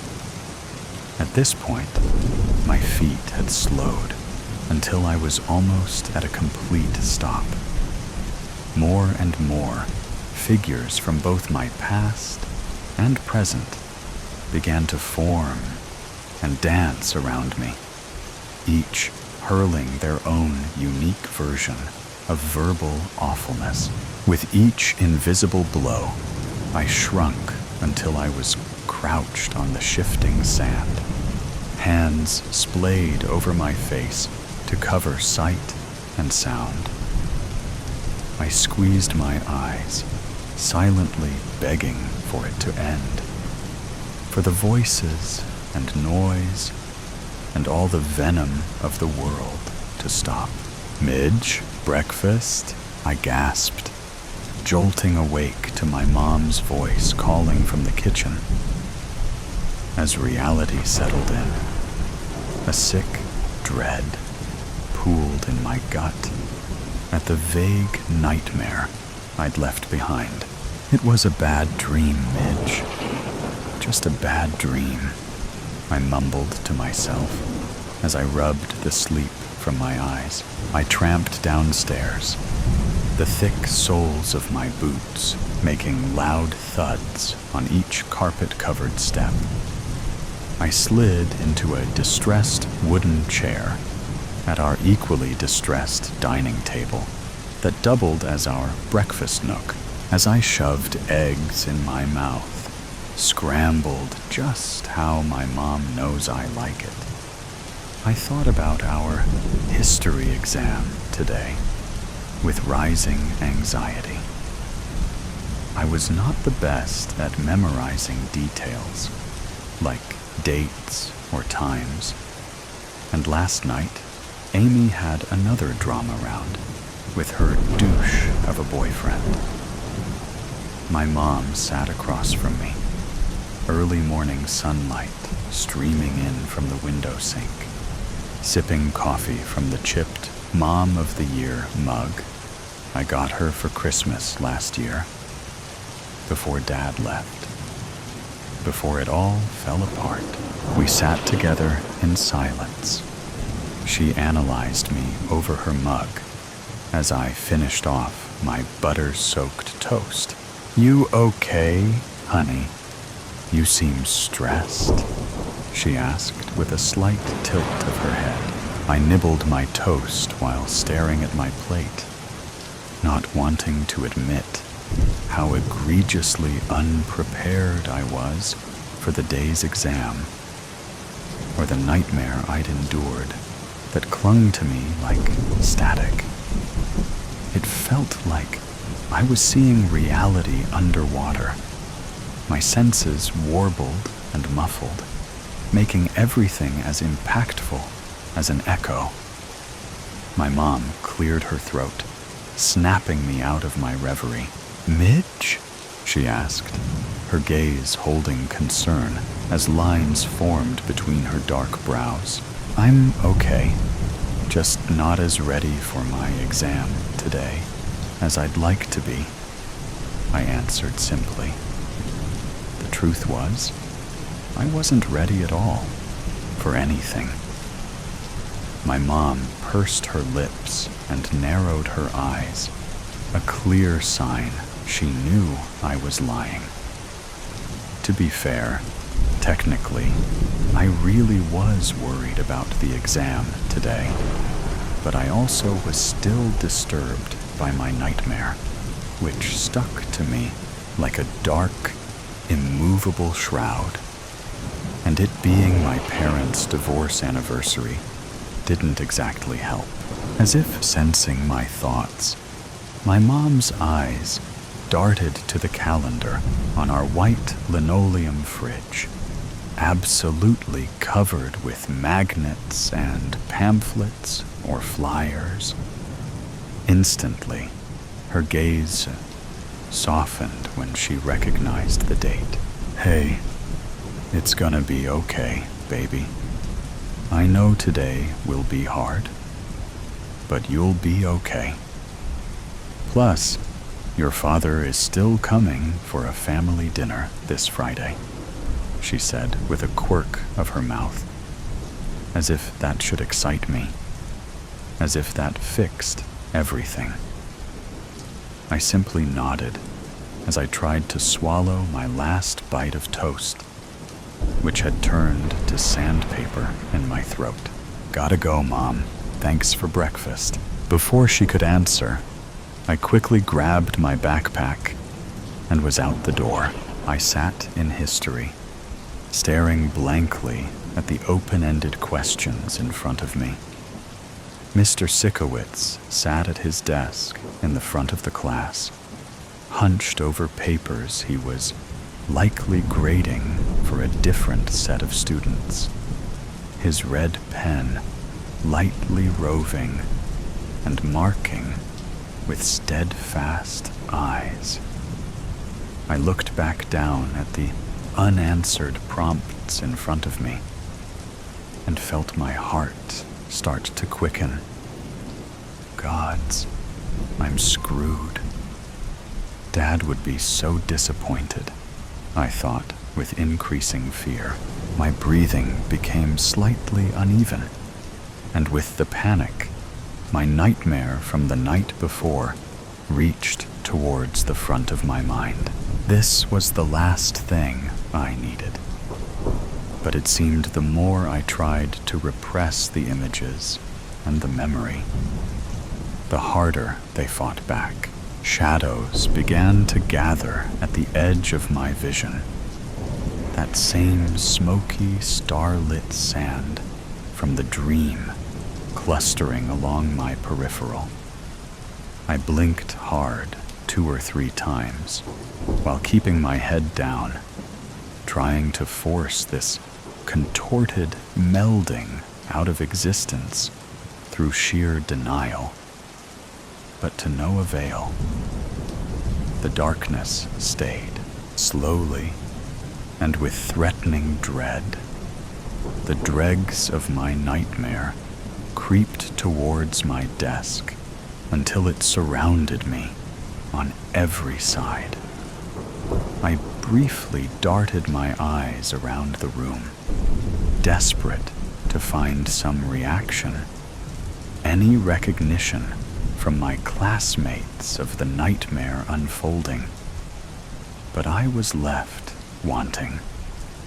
The line between dream and reality was paper thin, blurring further as the familiar wraith-like figures began to swirl upwards and form, then shattered entirely as my nightmare came to life. My mother was again on my right, with a mouth black as pitch and her blue eyes drained of color once more. What makes you think you can do this, Midge? Answer me, Midge. What's wrong with you? Are you fucking stupid? She hissed as her ghastly form drifted towards my ear, her teeth gnashing with each syllable. It wasn't exactly the same as the nightmare, but it was damn similar. Now my father, in his trademark suit and tie, took shape in front of me, causing me to flick my gaze upwards. Looking was a mistake. His usually coiffed hair laid limply on his head.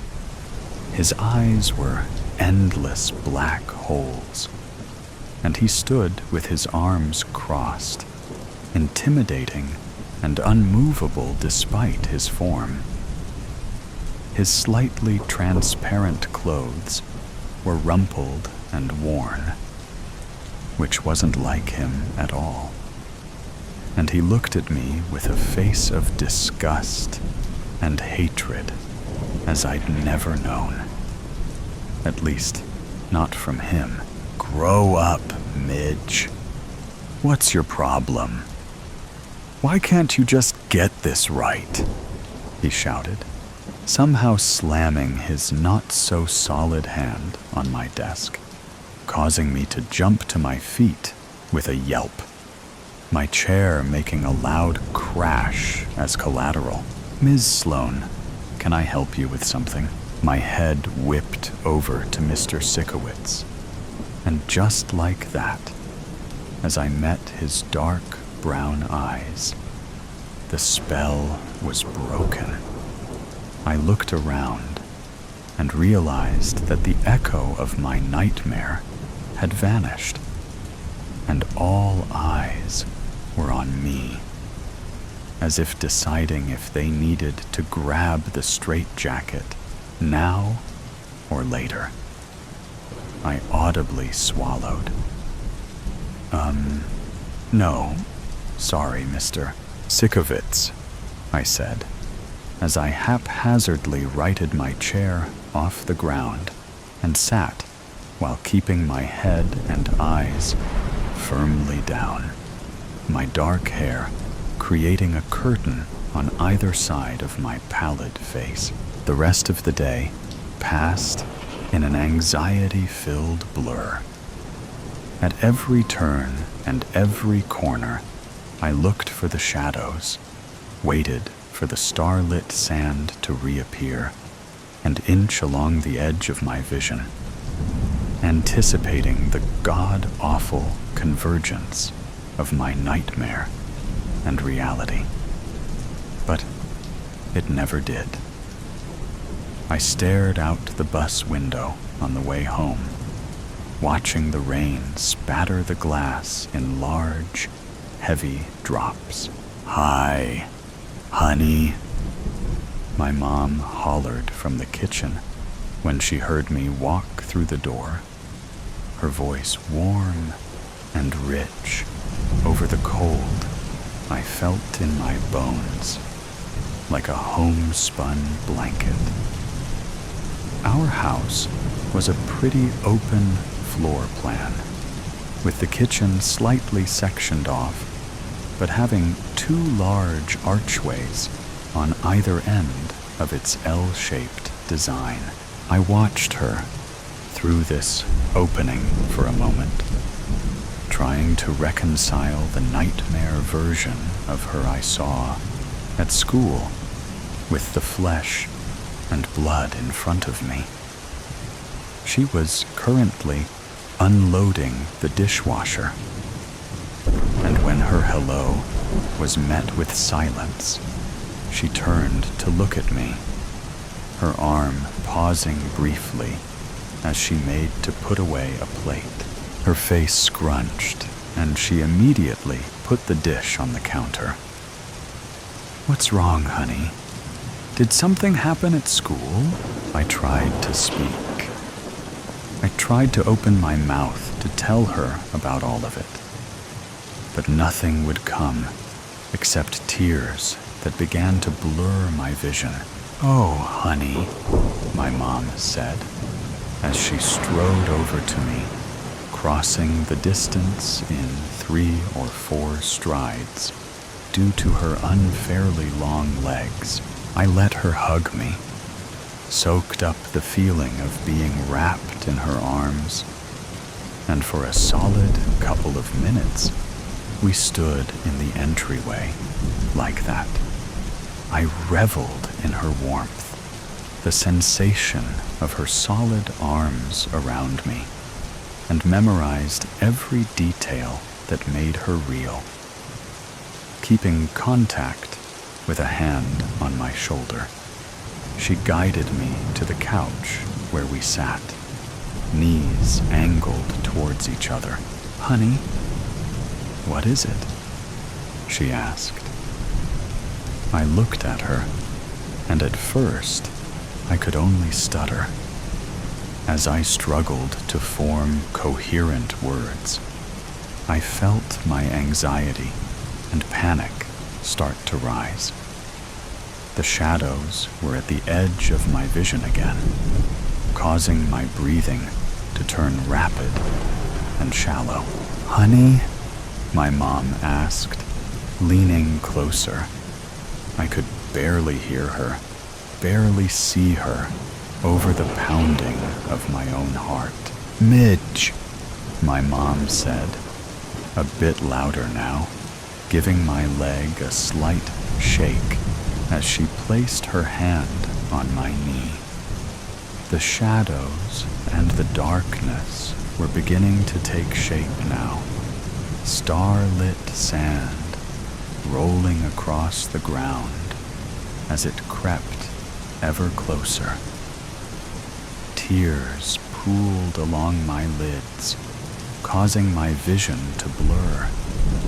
Suddenly, warm, soft hands enclosed my face, and my mom's face, my real mom's face, swam in front of me. "Midge," she seemed to say in almost a whisper. "Look at me," she said, increasing the pressure around my head. "You are not broken, okay? I don't know exactly what you're seeing, but it's not real, okay? I'm real. I'm here," she said, taking the limp hand from my lap and gently placing it over her heart. I felt the softness of her wool sweater under my fingertips, like touching a cloud made of silk. I focused on her eyes, blue, just like they were supposed to be. Your mom's, right here, Midge, right here. Not that ghoulish thing of nightmares, I thought to myself, as the vile shadow, puppeting as her pushed and crowded closer along my peripheral. That's it, baby. I'm right here. Breathe, honey. Breathe with me. Focus on my voice, on my face. I'm right here, she said with a squeeze of my fingers, as she had removed her hands from my head and was now holding my own in her lap, her gaze unwavering. I took a steadying breath. Just breathe, Midge. That's all you have to do. Just breathe. I counted to 10 as I inhaled, and did the same on the exhale as my mom, keeping hold of my hands, did the same. That's it, honey. Breathe. Just breathe. 10 in and 10 out. You can do this. I nodded, and as I expanded my lungs in and out, feeling my pulse start to slow, blessedly, the shadows began to ebb, receding from the edge of my vision. The grotesque, half-formed versions of my loved ones melting and fading away, bit by bit. By about the 5th or 6th of these exercises, the nightmare was all but gone, the shadows having slunk back to whatever hellish mindscape they belonged to. There she is, my mom said with relief, seeing my eyes clear and the panic gone, a slight smile playing on her lips. I crumpled, burying my head into her chest with small sobs. "Oh, honey," she let out softly, stroking the top of my head as only a mom can. "Has this happened before?" she asked gently. I lied, shaking my head slightly as I kept it tucked into the crook of her arm. Gods, her sweater felt like the softest pillow. I soaked up the comfort. Do you know why your father left?"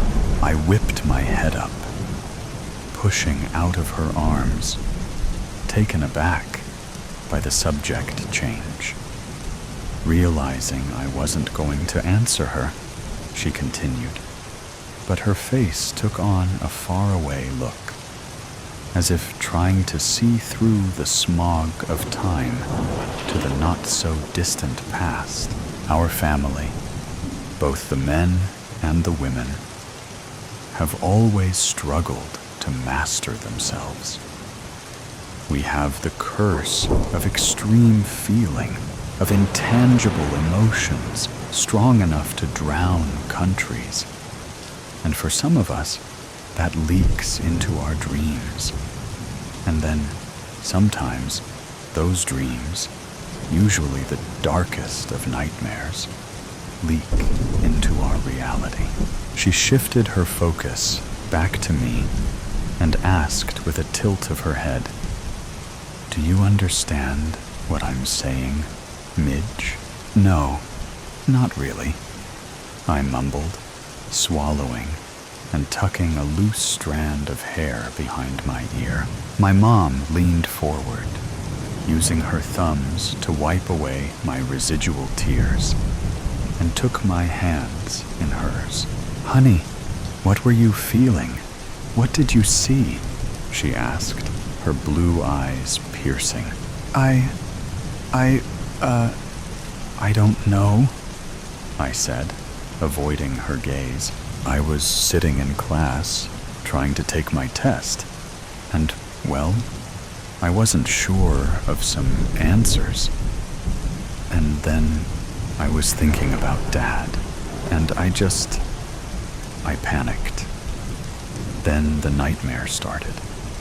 But no one else could see it, just me." At this, I raised my head to look at her with wide eyes, searching for answers or preparing for a straitjacket, whichever came first. My mom pursed her lips, seeming to debate how much she should or shouldn't say. I saw the moment she decided to bear all, clear as day. "Honey, you were experiencing a moment of extreme emotion, of anxiety and fear, maybe panic. And sometimes those things can make us forget who we are, or even where we are. For the few in our family who have a very special heart, our emotions can cause our worst fears or worst anxieties to come to life. It usually takes an extreme or traumatic event. And given today's date," she trailed off, her eyes going distant again. After a moment, with a shake of her head, she returned her attention to me. She made to speak, but I stopped her before she could get a word out. "What happened with Dad?" I asked. My mom silently opened and closed her mouth, clearly struggling with what to say or how to say it. "When it happened to me while I was with your father, he thought I had gone half mad.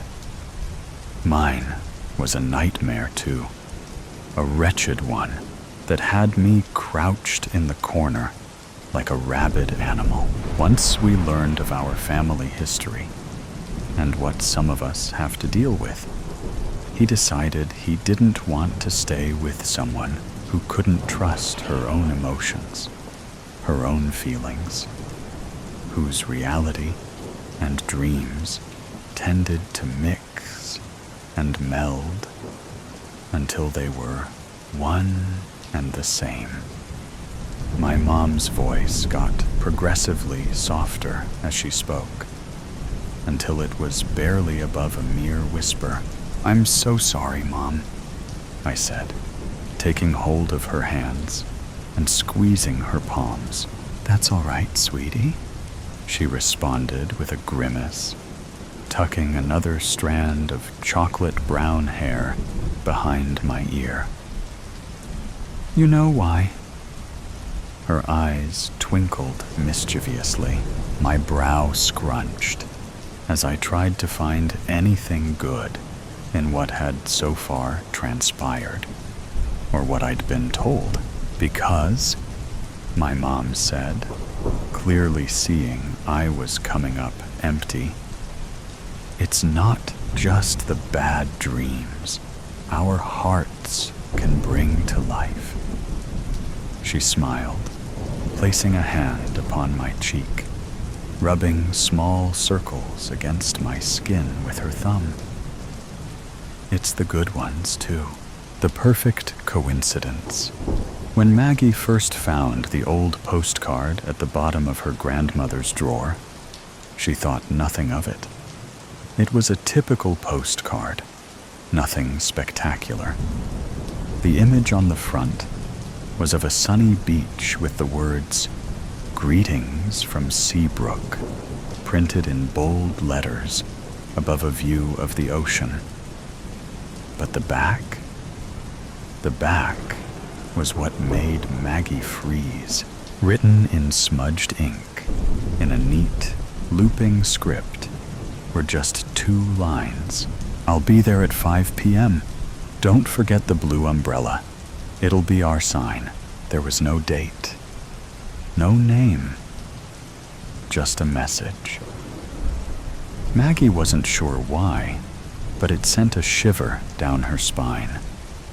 She turned the postcard over in her hand. Her grandmother, Clara, had passed away last year, and the postcard was among some of the things Maggie was sorting through as she went through her grandmother's things. She had never seen this postcard before. Clara had never mentioned Seabrook. There were no family vacations to the beach, no secret lovers from some faraway town. There were no blue umbrellas. But the thing that unsettled Maggie the most was how familiar the writing looked. The loops, the curls, they looked exactly like her handwriting. Maggie shook her head, trying to dismiss the thought. It was ridiculous. It was just a coincidence. She had to be imagining things. But still, the words echoed in her mind as she tucked the postcard into her pocket. Over the next few days, Maggie couldn't stop thinking about it. Why had her grandmother kept it? Why hadn't she ever mentioned Seabrook or the blue umbrella? Maggie, for reasons she didn't understand, decided to look into it. The next weekend, she packed her things and headed out to Seabrook. It wasn't far, just a few hours' drive. She didn't know why, but something told her she needed to see it for herself. Seabrook was a little town with the kind of charm that felt a little too quaint, a little too perfect to be real. As Maggie drove through the small streets, she started to feel like she was in a movie. The cobblestone paths, the little cafes with flower boxes in the windows, the sea breeze, it all felt so familiar. She found a small inn to stay in, an old white house with a wraparound porch. The lady at the front desk greeted her with a warm smile, as if she had been expecting her. "First time in Seabrook?" she asked. Maggie nodded. "Yes, just for the weekend." "You'll love it here," the lady said. "The best spot is down by the beach. If you're looking for something to do, the pier's just a short walk. It's beautiful at sunset." Maggie smiled politely, but she wasn't here for the tourist attractions. She was here for something else. That evening, as the sun began to set, Maggie walked down toward the beach. The breeze was cool on her face, and the sand felt soft beneath her feet. She had no idea where she was going, but somehow she felt like the postcard was leading her, like she was following an invisible trail her grandmother had left behind, even though Clara had never told her to come. She walked along the shore, the sound of the waves crashing in the distance. And then, out of the corner of her eye, she saw it. A small blue umbrella, positioned right by the water, almost as if it had been waiting for her. Maggie stopped in her tracks. Her heart raced as she stared at the umbrella. It was a little worn, the fabric faded, but it was unmistakably blue, exactly like the one in the postcard.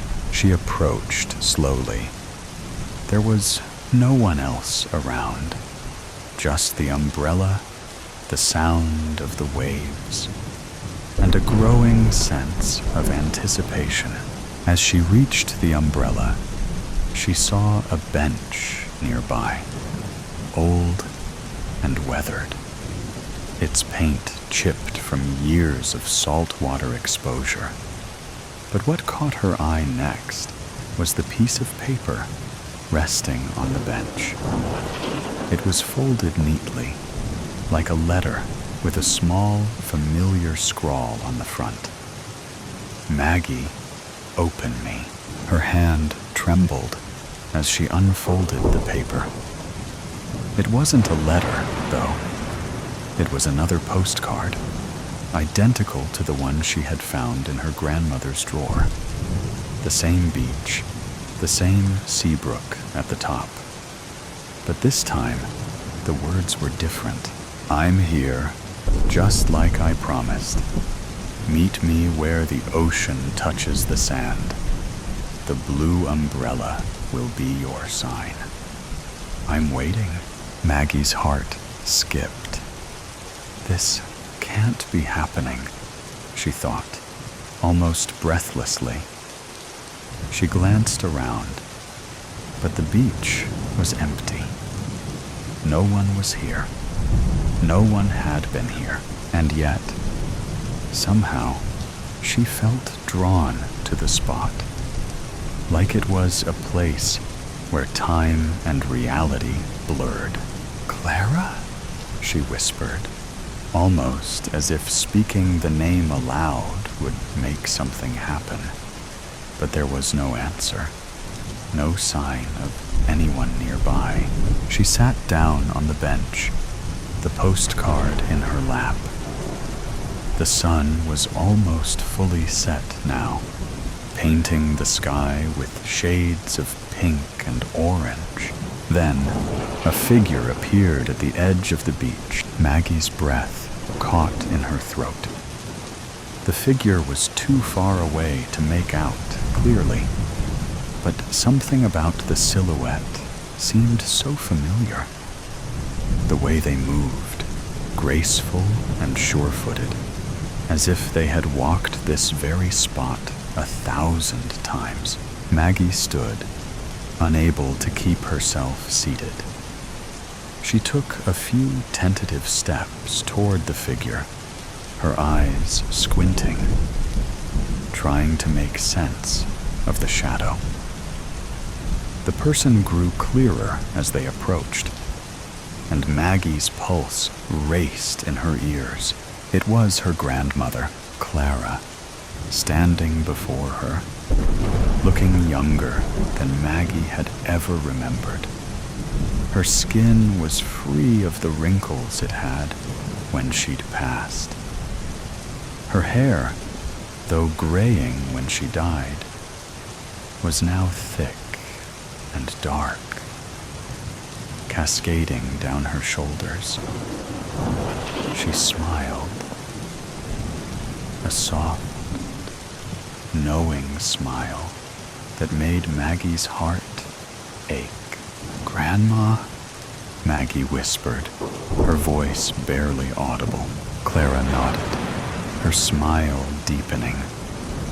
I knew you'd find me, Maggie. Find you? Maggie felt tears well up in her eyes. But how? How are you here? Clara reached out, her hand brushing Maggie's cheek. It's not as complicated as it seems. I needed to bring you back here. Back home. Maggie shook her head in disbelief. But the postcards, they were from you? Not exactly, Clara said softly. The message was always for you. But it wasn't time for you to understand until now. You were always meant to be here, Maggie. Right where the ocean meets the sand. Maggie's heart pounded, her thoughts spinning. But why the blue umbrella? Why Seabrook? Clara's eyes softened, and she gave a small, bittersweet laugh. The umbrella was just a symbol, your sign. And as for Seabrook, my dear, well, all I can say is that this is your home now. The wind picked up slightly, the ocean whispering as the world around them seemed to shift again. Like a dream slowly fading, Maggie opened her mouth to ask more, but the words caught in her throat. Clara's figure started to dissolve, becoming less distinct, as if the very air was pulling her back into some distant place. Wait! Maggie called, but her grandmother's figure was already gone, leaving nothing behind but the blue umbrella and the sound of the waves. Maggie stood there, her hands trembling, her heart racing. The perfect coincidence, too good to be true, had just happened. Goodbye, Mary. It's funny how I spent my whole life forming relationships, working, trying to be a good person, and building something out of nothing to feel safe, secure, and happy. It's even funnier how it all went away in a matter of few days. A few days that rocked my world, ruined all my foundations, and forced me to take steps I would never imagine to have to take. My black boots slightly sink in the mud, and I swear at myself that I chose this specific day for such an unimportant matter. Didn't the weather predictions say it will rain all night? Maybe. I haven't paid much attention to things so trivial. I fix my black coat, seeing it has lifted slightly in the corner, and feel a cold breeze wash over my bare legs. I should have worn leggings or at least tights, but I couldn't find any black ones. And surely I should not be wearing any other color to the funeral. It's hardly a funeral, though. I am the only person here, watching the freshly dug ground and the sun reflecting stone gravestone. Marianne Robinson, the grave says. Her date of birth and death are also engraved, but no other message, like others have. There are no loving daughter, or she left us too soon, or some cheesy poem quote about inevitable death and the horror of young people dying. She was only 26 years old. It definitely is too young to die. She's had her whole life ahead of her. And now, she's buried on some old, almost abandoned cemetery where no one will visit her, bring fresh flowers, or tend to her grave. Marianne was a fearful person. She was too scared to stand up to her toxic manager at work and let them bully her. She was in a relationship with a man she didn't love because being on her own terrified her. She never voiced her feelings, fought for what she believed, or chased her dreams. She was living an anxious life and never tried to change it.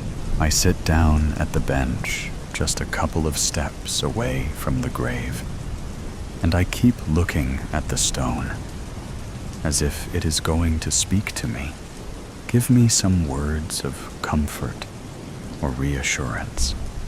But nothing comes my way except the cold wind, a not very warm sun flashing my eyes. I take a deep breath and put my hands on my knees. "You had it coming," I almost whisper, not wanting for my words to be stolen by the wind and scattered across the land. "You very damn well had it coming, and you know it." Saying it doesn't ease my hurt. If anything, it makes me more angry. Because it is true. You should have quit it when you had a chance. It is too late now, I guess. I take another deep breath, trying to calm down my emotions. The sun hides behind the miserable clouds, and the windy breeze feels even colder now. My whole body shivers in response, and muscles tense up.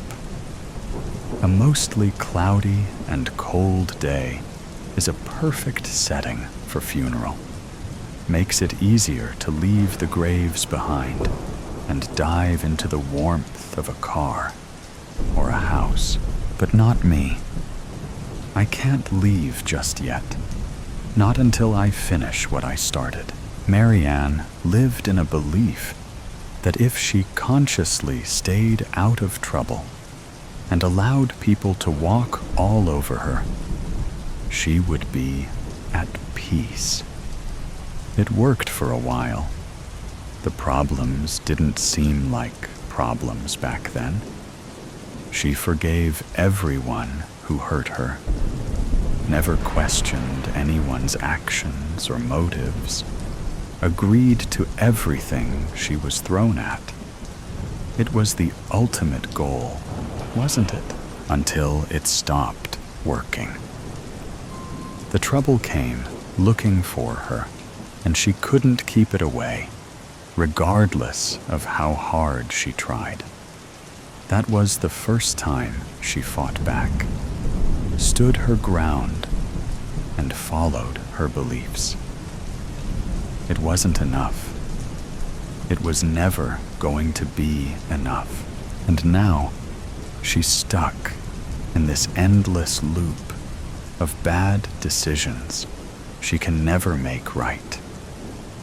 And it still hurts me to know that Marianne will never be fully free. I glance at my purse that I placed next to me on the bench and swallow hard, feeling my anxiety rise once again. It has to be done.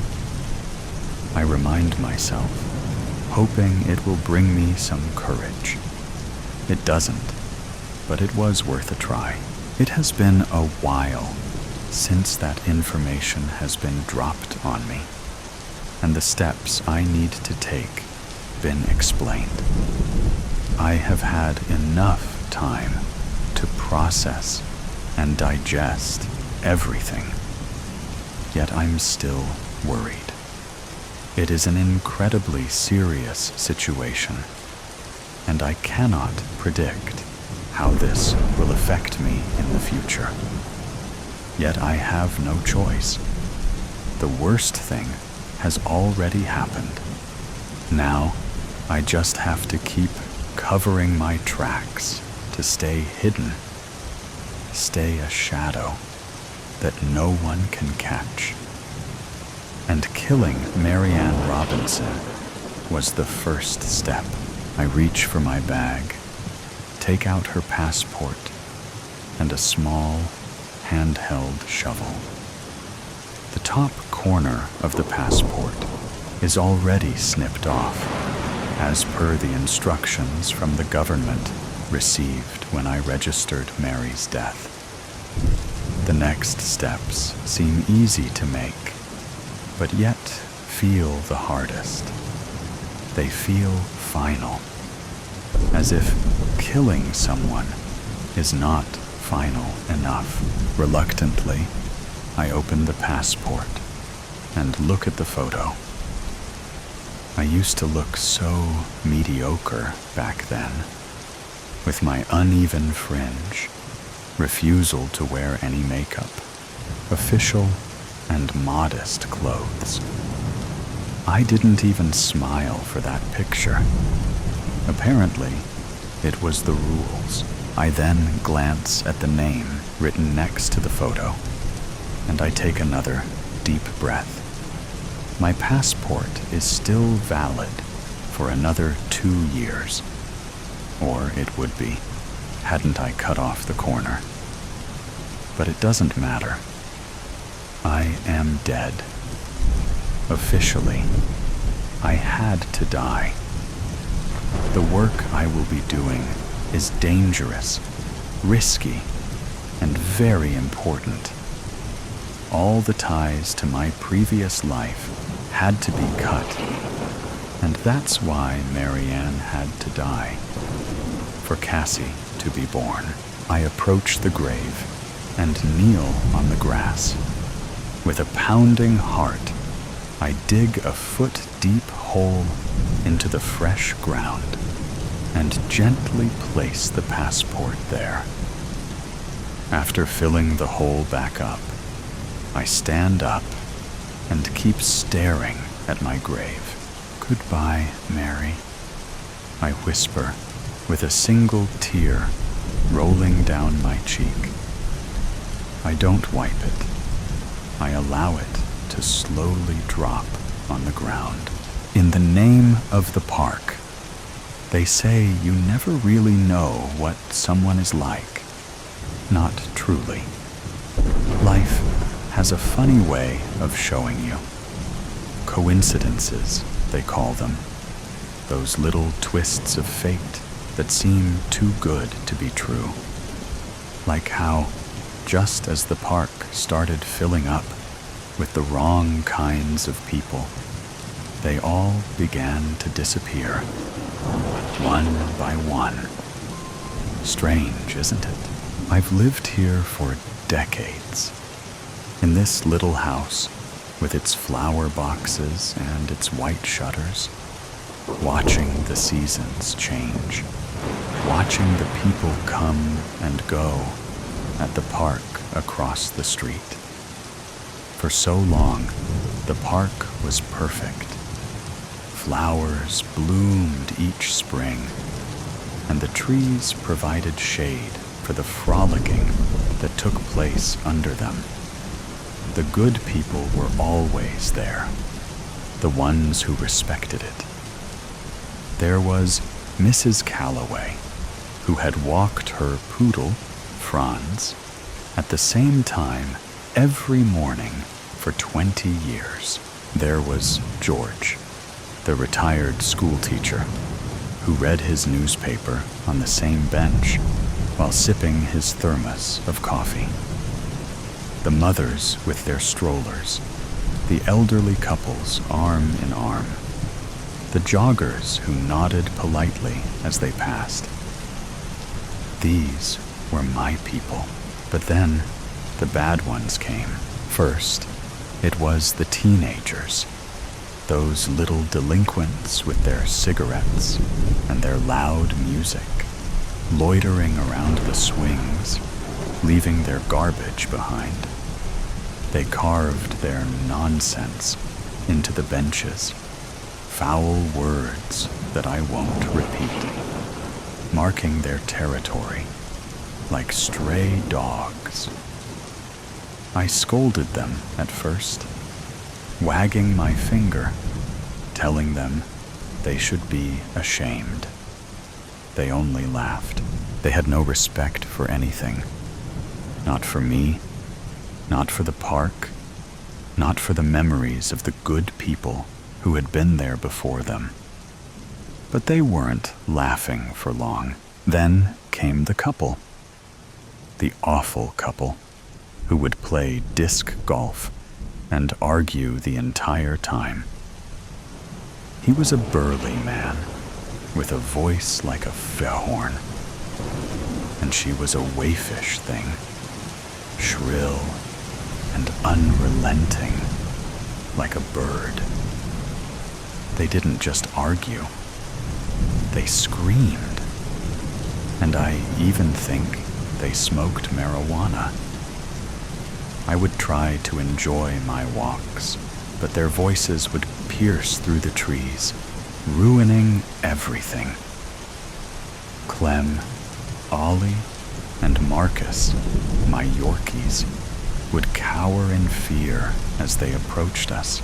It was always about money, or about some other woman, or about how she was ungrateful.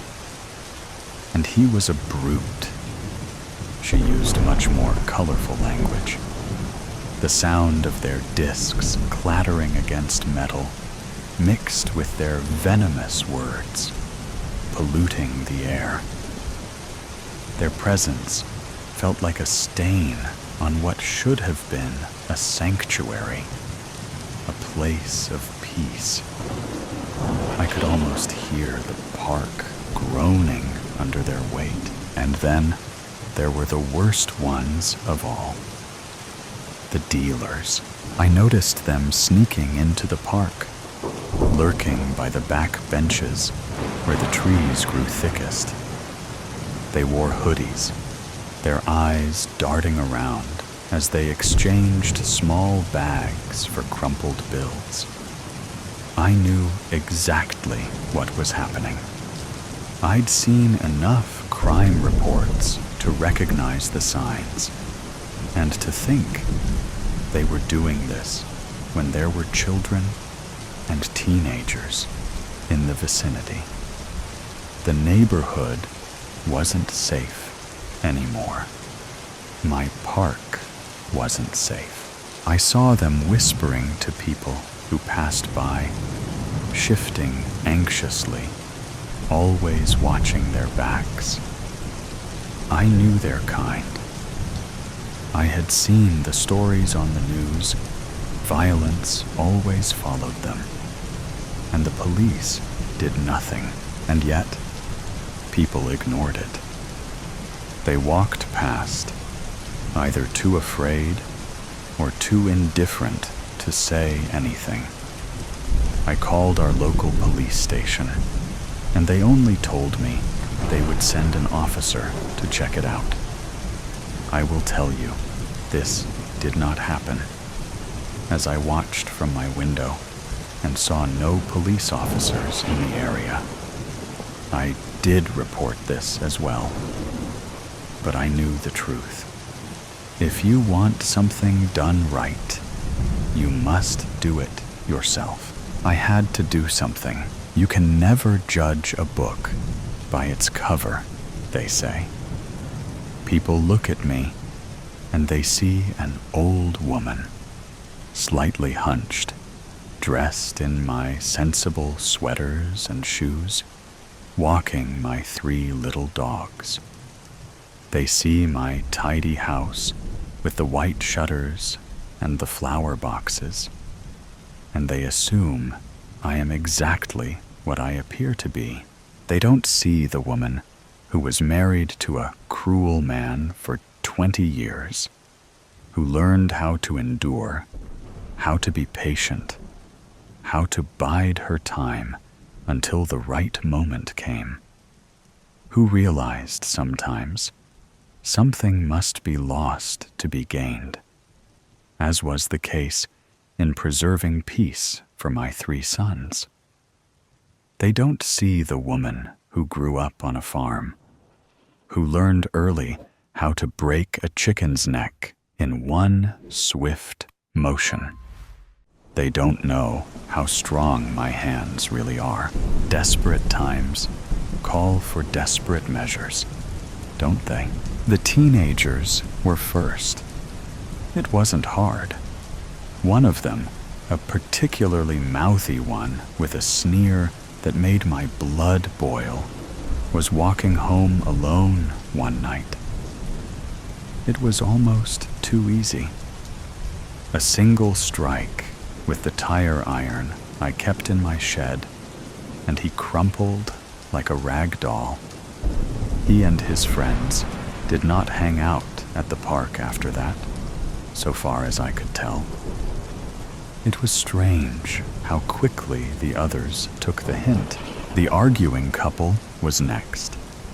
I followed them, listening to their voices rise in fury.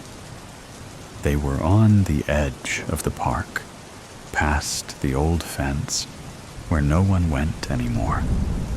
She was crying, and he was yelling, his voice shaking the leaves. I didn't even hesitate.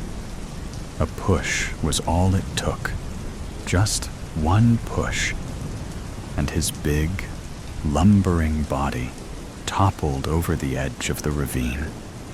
The silence was so sudden, it was almost beautiful. It was as if the park could finally exhale. She turned to me, eyes wide, lips trembling. I thought she would scream, but she didn't. She ran. And I let her, because I knew she wouldn't tell. Women like her know better than to cross women like me. And maybe she will use this second chance to make some better life choices. The dealers were harder. They moved in groups, cautious, always looking over their shoulders. But people like them, they get greedy. They trust the wrong people. One by one, they fell. Each disappearance, a small victory.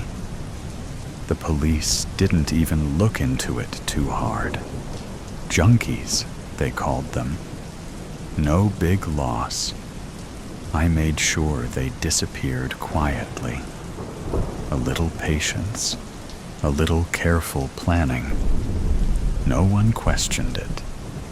You wouldn't suspect I could even be capable of these deeds. The park is quiet now. The good people have returned, along with the lilac blooms and the koi fish in the pond. Mrs. Calloway walks Franz without fear. George reads his paper in peace. The mothers push their strollers without looking over their shoulders. Their babies have grown and play freely on the park equipment without having to read rubbish. Soon, a new batch of these little lambs will be springing about. The joggers smile again. It's so nice that the park has cleaned up, they say. Feels safe again. Isn't it amazing that all those rough types just stopped coming here? I wonder what happened, Mrs. Calloway mentioned yesterday, as we paused to dispose of our dog droppings before exiting the park. I smile back, but then, just as we step onto the sidewalk, I notice something.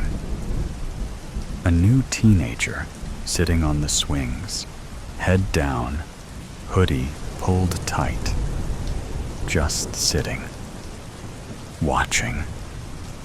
I grip the leash in my hands, my knuckles whitening, because it is safe. and I intend to keep it that way. Venus, buried. The girl in the graveyard is your best friend, so you take her home. The night is a bruise between you, a blotch of rogue in the passenger window, the color of fruit left out to fester. The body pries at her seatbelt, a finger, then two. The radio echoes static. The body shuffles in her seat. You study the face, the similar slice of jaw, the nose humped from where a baseball had hit her at 12, just slightly off-center. The skin, like a rain-licked plastic bag, the stink of musk and sulfur. You want to look away, but you cannot. She's so beautiful, even like this. Your headlights rake warbled slits through the dirt road, a yellow like jaundice. Your hands are stiff from the cold, your lips cracked. The girl beside you is dead, and you are bringing her home. 4 days ago, you'd stepped into a hardware store and emerged with a shovel sturdy enough to lift a life on. 4 days you'd spent digging dirt in your own backyard yard until loam muddied under your fingernails and erratic holes split garden beds like the mouths of greedy beasts. Until you could sift through soil with your eyes closed, with a hand bound. 4 nights you had laid in your bed, staring at the pockmarked ceiling, wondering what it felt like to burn alive. Now, the shovel beats dull against the skin of your trunk, your hands gripping the steering wheel like a throat you're trying to silence. The body turns, dawn bleaching the salmon gray of her skin. The left eye slips from its socket, and she pushes it back in with the heel of her hand. She smiles, head lolling like a marionette's. "Sorry, baby." Her voice comes out strained. "I wasn't expecting company. I'm sure you understand." In a sickle of citrus moonlight, Adeline Marcus smiles up at you with shell-pale gums. Adeline Marcus died on the 31st of October and was buried a week later, the date on her gravestone a month shy of her 18th birthday. In the court, the boys would claim it was an accident, that they didn't know she was inside. For better or worse, you believe them. The fingers striking out matchboxes, the beer cans constellating the sidewalk. A prank gone too far, the wrong place, the wrong time. It doesn't have to be on purpose. She didn't have to be home. The coroner ruled it suffocation. But all you can imagine is flame like a stiff palm, striking over and over. Adeline had crawled from the mouth of the home on her hands and knees. She was dead by the time she reached the pavement, her Sunday dress singed up to her knees. The dress you knew well enough. Either way, the boys were left with 25 to life, and the Marcas were left with a dead daughter, a ring of ash like chalk on the pavement. You were left with a misplaced guilt, like hunger, a guilt like an Ouroboros, choking on the tail. swallowing the head, eating yourself alive and being unable to stop, even as it consumes you. Because this wasn't the sort of thing that happened to good people. You watch water curl down your shower drain, carrying with it mortuary makeup, kaleidoscopic insects, and jasmine bubbles. Strings of dirt stretched out like sinew. The body's head rests on her knees, vertebrae needling through her back like a line of molars. The electric lights wash her green, dark veins rooted under brittle skin. She turns her face to the shower head and picks at the powdery sediment under her fingernails. The shower floor is a mess of grit. And you think of a child scooping up the sand. You turn the heat up until it scalds and scrub mildew from the base of the shower door.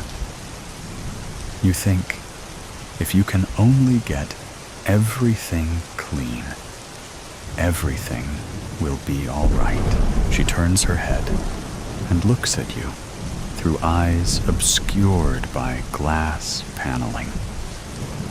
She says, "It's not as bad as all that. I don't even think I felt a thing." But she says it through lips the color of spoiled plums, so the sentiment doesn't ring true. You lift threadbare towels from the bottoms of your linen closet. You walk 3 times around your block and return to a corpse sat on your sofa like she has nowhere better to be. There are ants in your sugar bowl. You try to remove them, lift their crystal-knotted bodies on the prong of a fork, but they slip between the gaps, and you are left with a mess bigger than when you started. Tea-brown sludge bleeding from thoraxes and the stink of vinegar. There's a dead girl on your sofa, but let's focus on the ants in your sugar bowl. The way they thread through cysts of white like veins on a leaf, like the capillaries that run through the skin of your face. You make tea anyway. You add too much milk and sit cross-legged in front of the body. She stares at you. You stare back. The two of you drink, and ribbons of watery milk pour clean out her trachea, the gaping hole in her chest. But she doesn't stop drinking until you do. "You're not looking at me," she says. "Not really." "Yes, I am." You twist your hands in the shag carpet. "Aren't I now?" "No," she says. "You're not." You leave your teacup on the floor, saucer an iris of yellow, and go upstairs. You take 2 cigarettes from the carton squashed on your father's desk, and then think better of it. Press down with your heel until tobacco dissipates into the tawny carpet. You change your bed sheets twice. Eggshell white. No, gray with peonies. You make a second cup of tea. When you get back to the room, the body is still there. You are looking at her. You are not looking at her. "Do I disgust you?" she says. "No." She shakes her head, dark hair plastered to her shoulders like reeds. "No more than I always did. You need to sleep." You say, "Baby." She tilts her head to one side. "Sleeping is all I've ever done." The last time you saw Adeline Marcus alive was in the back of a stranger's car, parked on a stranger's street, with the taste of a stranger's tequila fresh between your lips. You were never too built for parties, so the outcome was a pair of girls who looked like they were playing dress-up.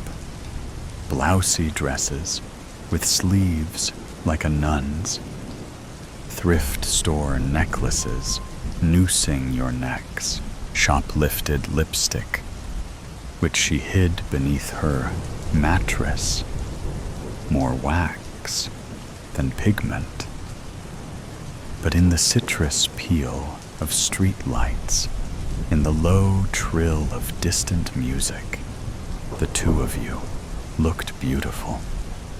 She had her legs curled under her and was sitting sideways in the back seat, her hand resting on your knee, and the other palmed against the window, a song on her lips that you couldn't quite place. You were too close, but it was night, and everyone was inside and drunk. And sometimes we all need to feel closer than we should be, to lose ourselves a little. The song melted on her lips, swallowed into the limp press of salvia and booze. And you said something like, "I think I should go home now." And she said something like, "Have another drink." And so you did. You let her pour the liquor into the flimsy mouths of red plastic cups and watched her swallow. She said, "You're so pretty." And you said, "I think you should stop." And she said, "Just let me say that one thing."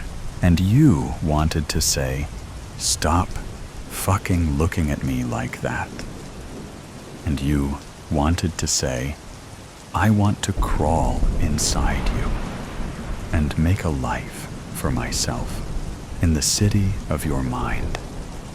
And you wanted to say, "Let's just be quiet.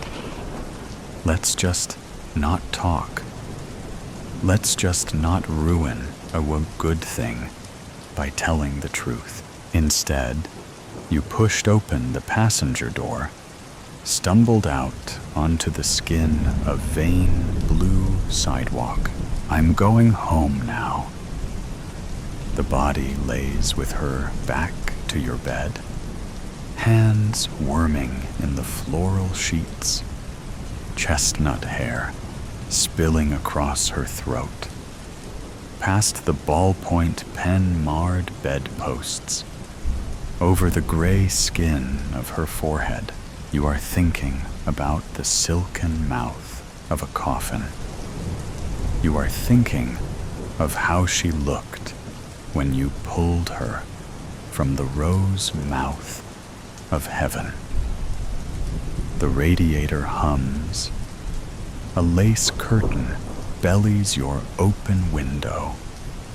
She rolls over onto her side, slots her hands together like pieces of a decaying jigsaw puzzle. You still can't even look at me.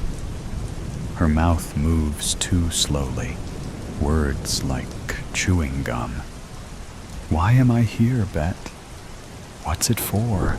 There are pink crescent moons on the bed of your palms from the bite of your nails.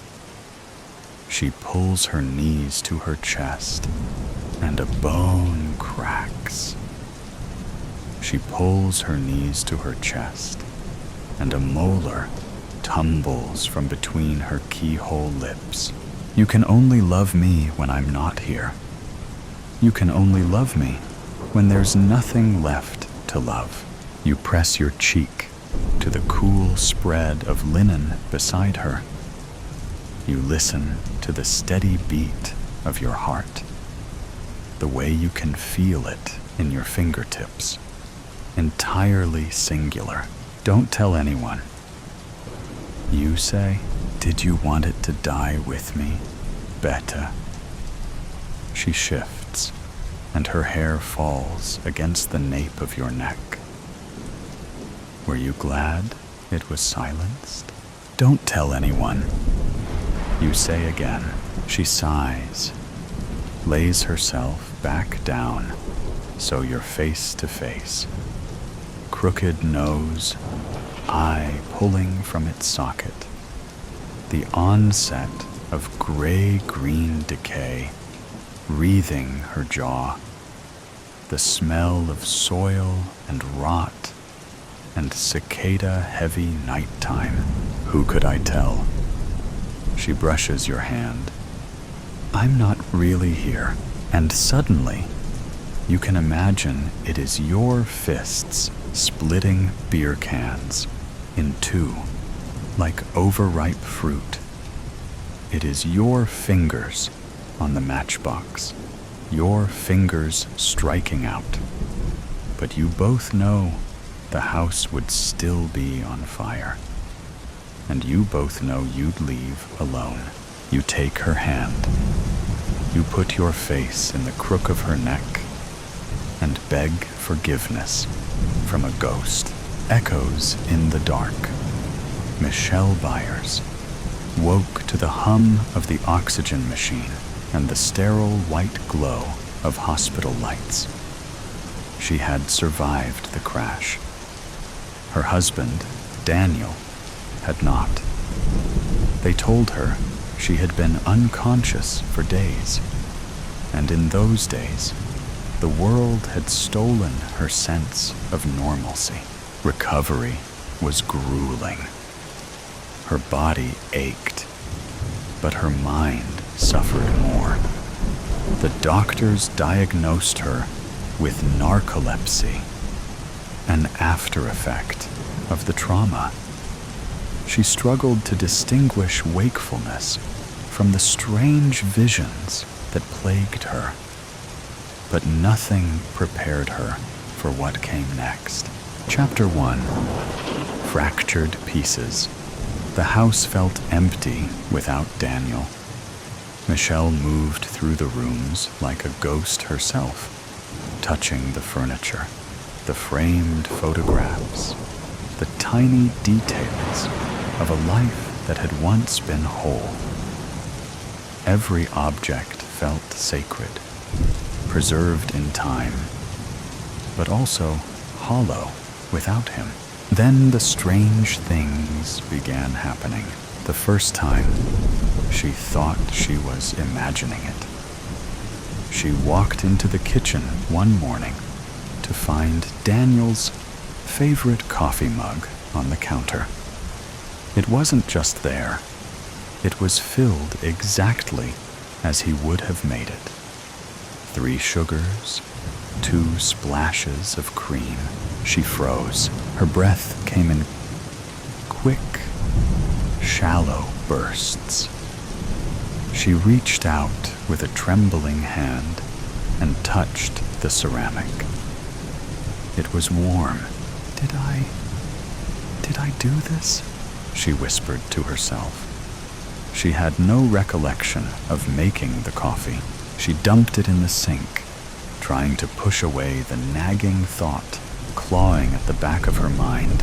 That night, she checked Daniel's drawer, the one where she had placed his watch, his wedding ring, his last belongings. The watch was gone. She searched frantically. Through the drawers, through the entire bedroom, the nightstand, the closet. Nothing. Lack of sleep, she muttered. That's all this is. But then the voicemails started. Chapter 2. Echoes of the Past. One evening, as she walked into the living room, the red light on the answering machine blinked. It was an old relic, something Daniel had insisted on keeping despite her protests about just using their cell phones. She pressed play. Hey, love. Just letting you know I'll be home late. Don't wait up. Her breath hitched.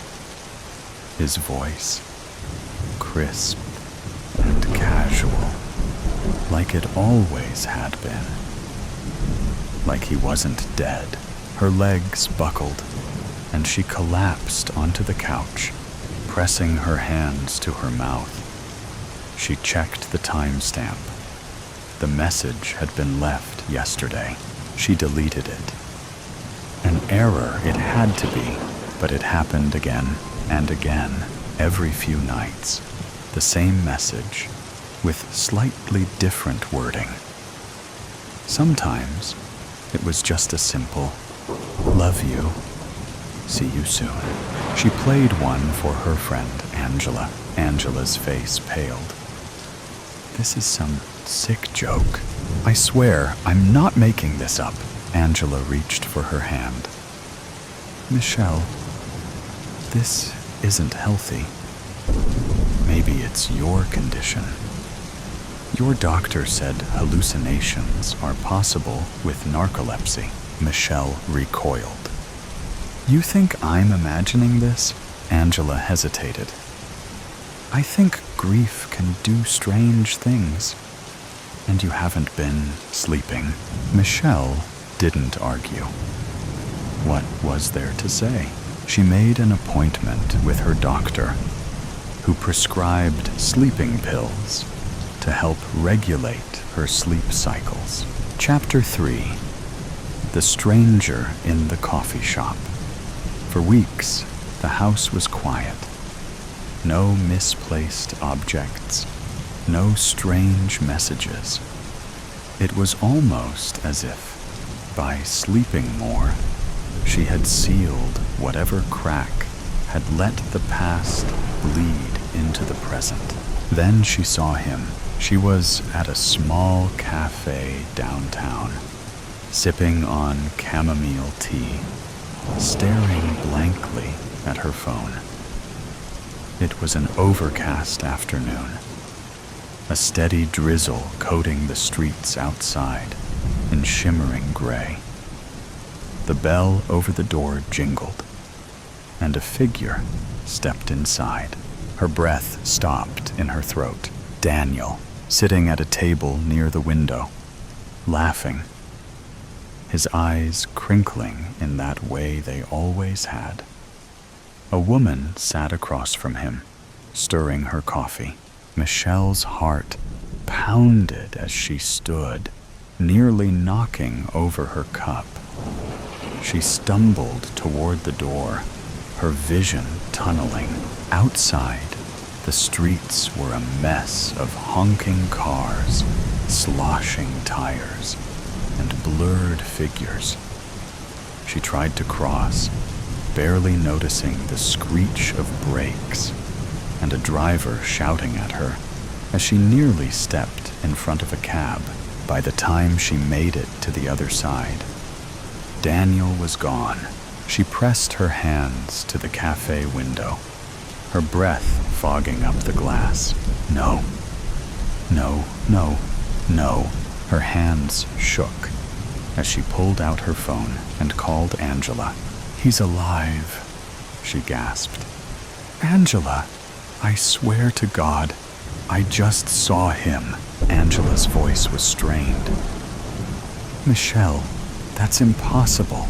I saw him," she screamed, drawing the attention of pedestrians. She turned, scanning the street wildly. No sign of him. Chapter 4. The Cracks in Reality. When she got home, the silence of the house felt like it was pressing down on her. She sat on the couch, her hands gripping her knees. Had she really seen Daniel? Was she losing her grip on reality? As exhaustion pulled at her, she drifted into a restless sleep. And then, a sound. Footsteps. Familiar. Slow. Moving toward the bedroom, her heart pounded as she forced herself up. The house was dark, the air thick with something unspoken. She crept toward the bedroom, every step feeling heavier than the last. She pushed open the door. Nothing. Her breath came in ragged gobs. She turned on the light. The room was empty. Just her mind playing tricks again. She sat on the bed, tears burning her eyes. What's happening to me? Then her phone rang. She snatched it up, hands shaking. Mom? Honey? Her mother's voice was soft. I just wanted to check on you. I'm not okay, Michelle whispered. Mom, I saw him. I saw Daniel. Her mother hesitated. Michelle, you know we talked about this before. You and Daniel discussed his wishes in case something happened. You don't remember? A cold wave washed over her. No, we never had that conversation. Her mother sighed. And what about your trip to the lake house last summer? The one he planned? The words stuck in her throat. That never happened. Did it? Then she noticed something else. Her hands, they were different. The faint scar from childhood, gone. The calluses from her years of playing piano, missing. Her reflection in the bedroom mirror flickered for a second. An almost imperceptible glitch, as though the pixels themselves struggled to keep her image in place. Then the bedroom door creaked open. Footsteps, familiar, a shadow in the doorway. Michelle, the voice whispered. Her pulse stilled. Her breath caught in her throat. She turned and saw herself standing there, watching. The world cracked apart. Darkness swallowed her whole. When Michelle awoke, the room looked the same, but wrong. The pictures on the wall were slightly different. Her wedding photo with Daniel now showed them standing in front of a place they had never been. The color of the curtains had changed. Her phone no longer recognized her face. She stumbled to the bathroom, flicked on the light, and gasped. The reflection stared back with blank eyes. Her face, similar, yet unfamiliar. Sharper jaw, eyes a shade too light, skin too smooth. The scar on her collarbone from the skiing accident years ago was gone. A mechanical voice echoed faintly from her phone behind her. System error, biometric mismatch. Please verify user identity. She backed away from the mirror, from the glass that shimmered like liquid for half a second, as if the world was re-rendering itself in real time.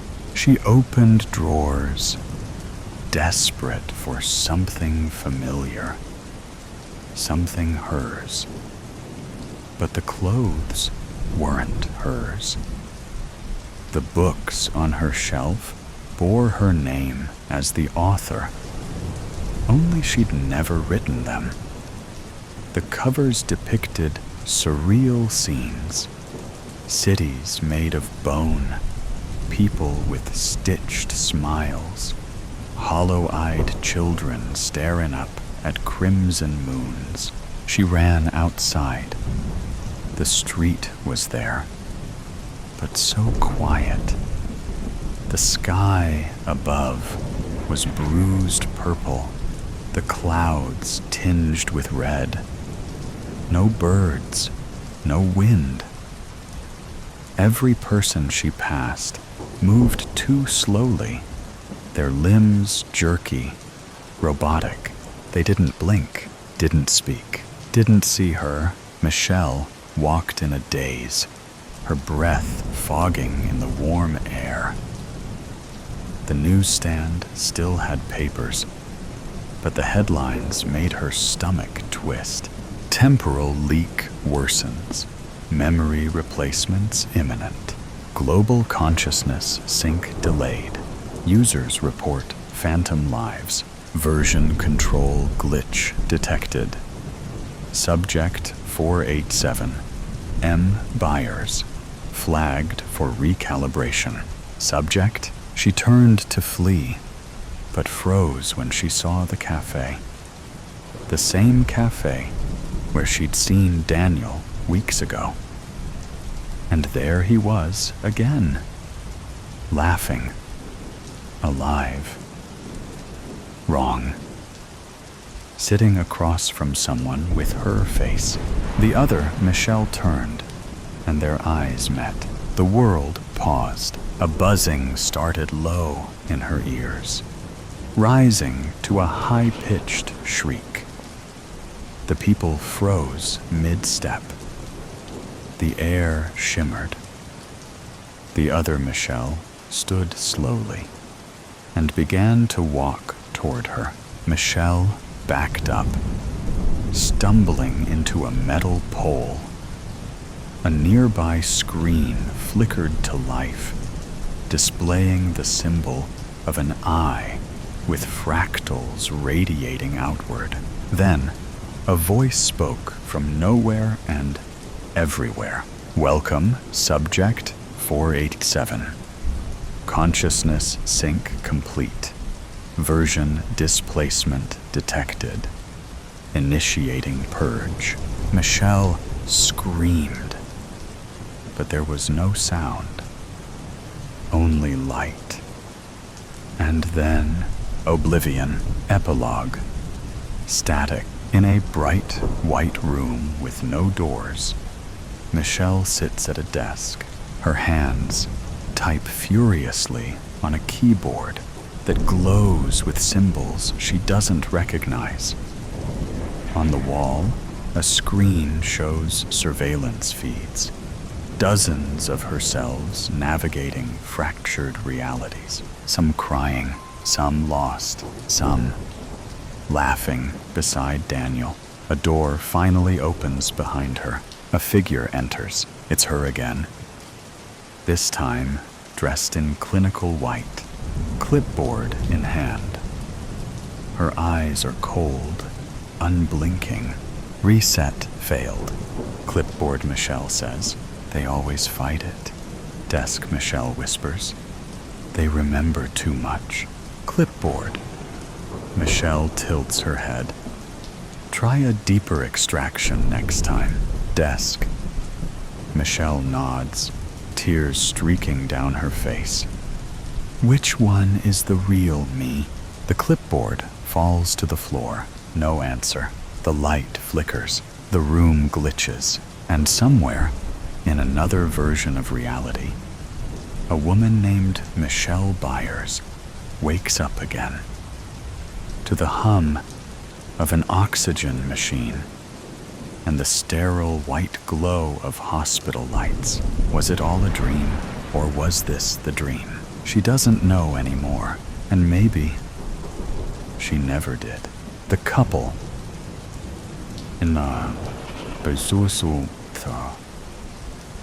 glass.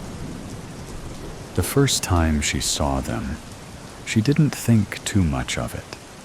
Just an exceptionally attractive, well-dressed couple having dinner together in their multi-million-dollar penthouse while overlooking downtown Chicago. Bev Thomas watched them from the balcony of the apartment, hidden away in the shadows of the night, wondering what it must be like. The apartment she was currently cleaning for work was cherry enough, but nothing compared to the place these two lived in. She'd studied them, admired them, became invested in them, but never once did it occur to her to during that first sighting that anything was wrong. The woman wasn't just beautiful. She was elegant. Elegant in the way that women just weren't anymore. Audrey Hepburn, Grace Kelly, Jackie Kennedy. Women who embodied class, charm, and fashion.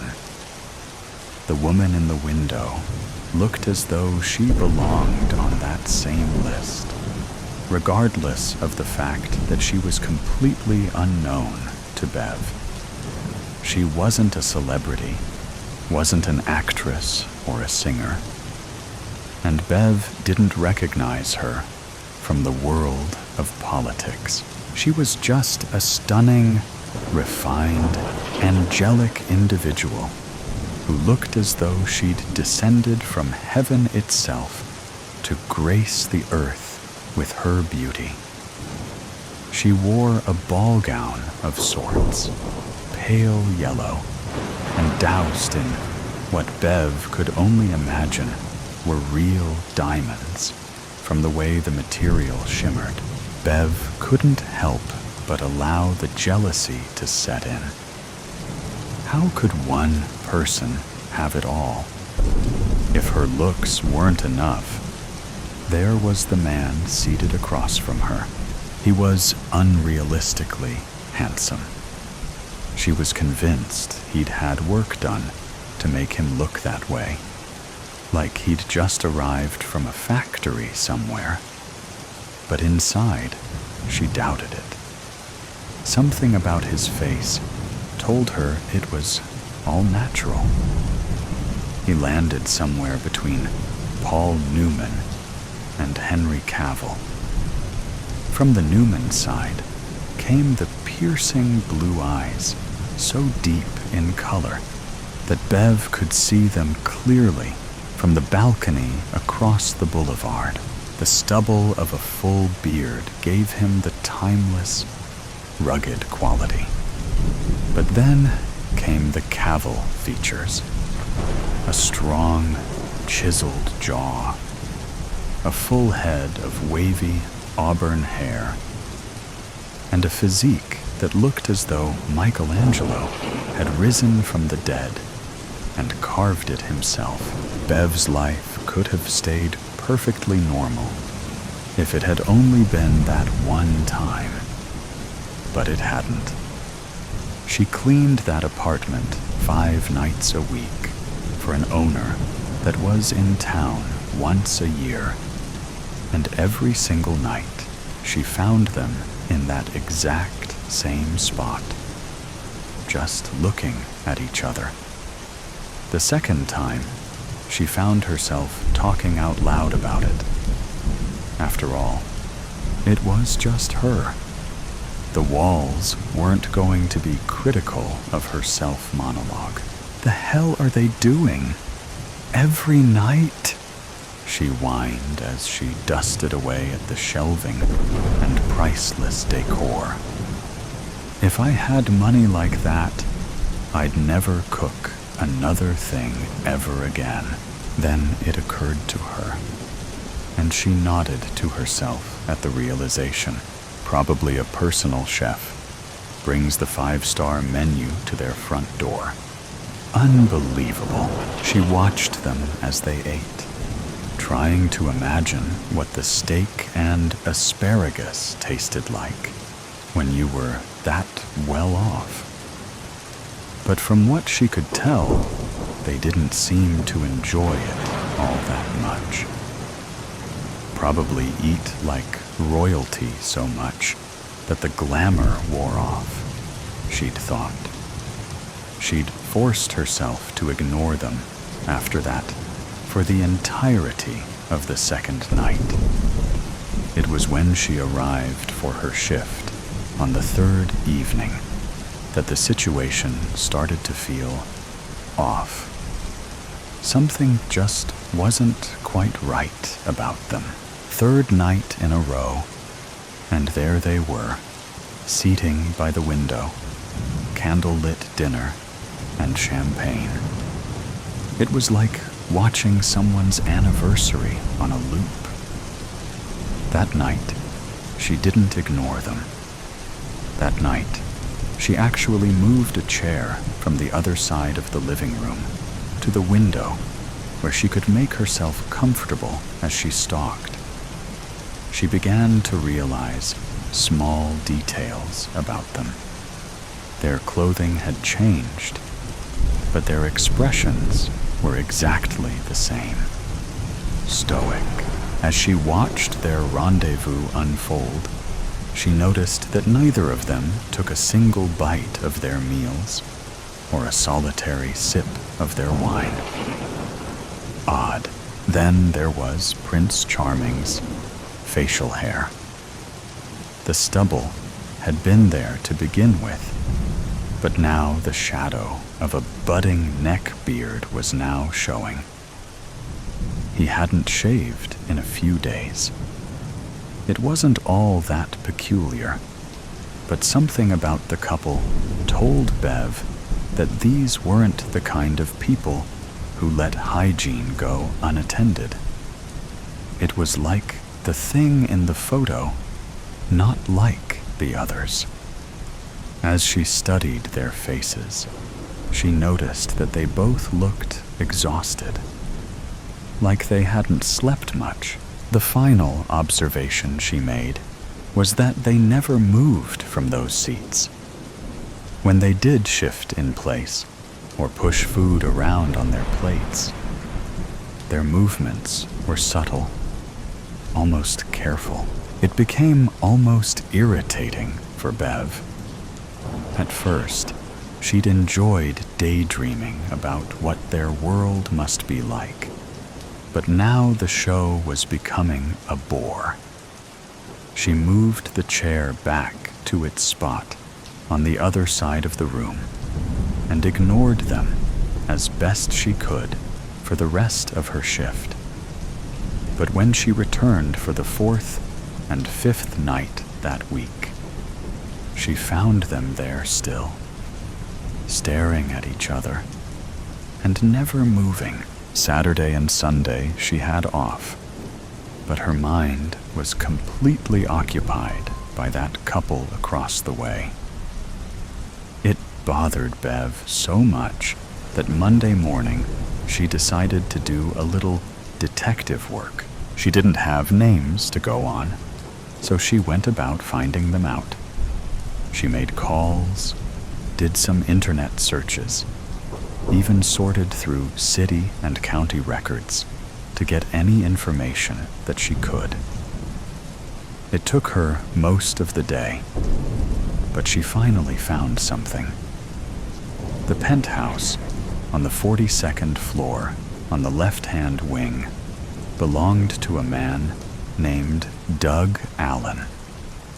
He was some sort of financial wizard and had obtained an enormous amount of wealth day trading. From what Bev could tell, he'd never been married. Must be a girlfriend, she thought. But then she called the front desk of the building the penthouse was in and discovered that Mr. Allen hadn't used his personal entry sensor or code in over a month.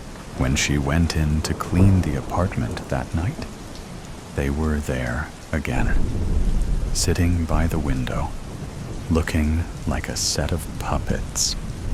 It was too much for Bev. She was too invested. She made her way across to their building and waited outside until a stranger walked in, walking in behind them and onto the elevator as if she belonged. Thankfully, the ladies at reception were fully engaged in a conversation about the latest episode of Yellowstone and hadn't noticed. When she arrived on the 42nd floor, she found herself in a hallway that offered only 4 options. 1 penthouse door for each wing of the building. She approached their door and immediately noticed the "Do Not Disturb" placard that hung beside it. She was so nervous, she was shaking. But this couple had completely polluted her days and nights. She had to know what was going on if she ever wanted to get back to reality. She didn't know what she would say when they answered, but she decided she would figure it out as she went. She knocked once, with the intention of doing it a second and third time. But when her knuckles connected with the door, it inched open slightly. It hadn't been properly latched. She looked at the opening for over a minute, trying to decide what to do. Clearly, they hadn't heard the knock, as no one came to the door to confront her. Surprising even to herself, she was actually considering letting herself in just enough to get a glimpse. She decided against the idea initially, but as she reached for the knob to close the door, she couldn't help herself. She shifted it open a little further, just enough to see inside. There was a small table in the center, and on the top were dozens of photos and documents. She'd come this far. She needed something to satisfy her insatiable interest. She approached the table and began to peruse the contents. The photos were all of the couple in the window, but the images were all from afar, as if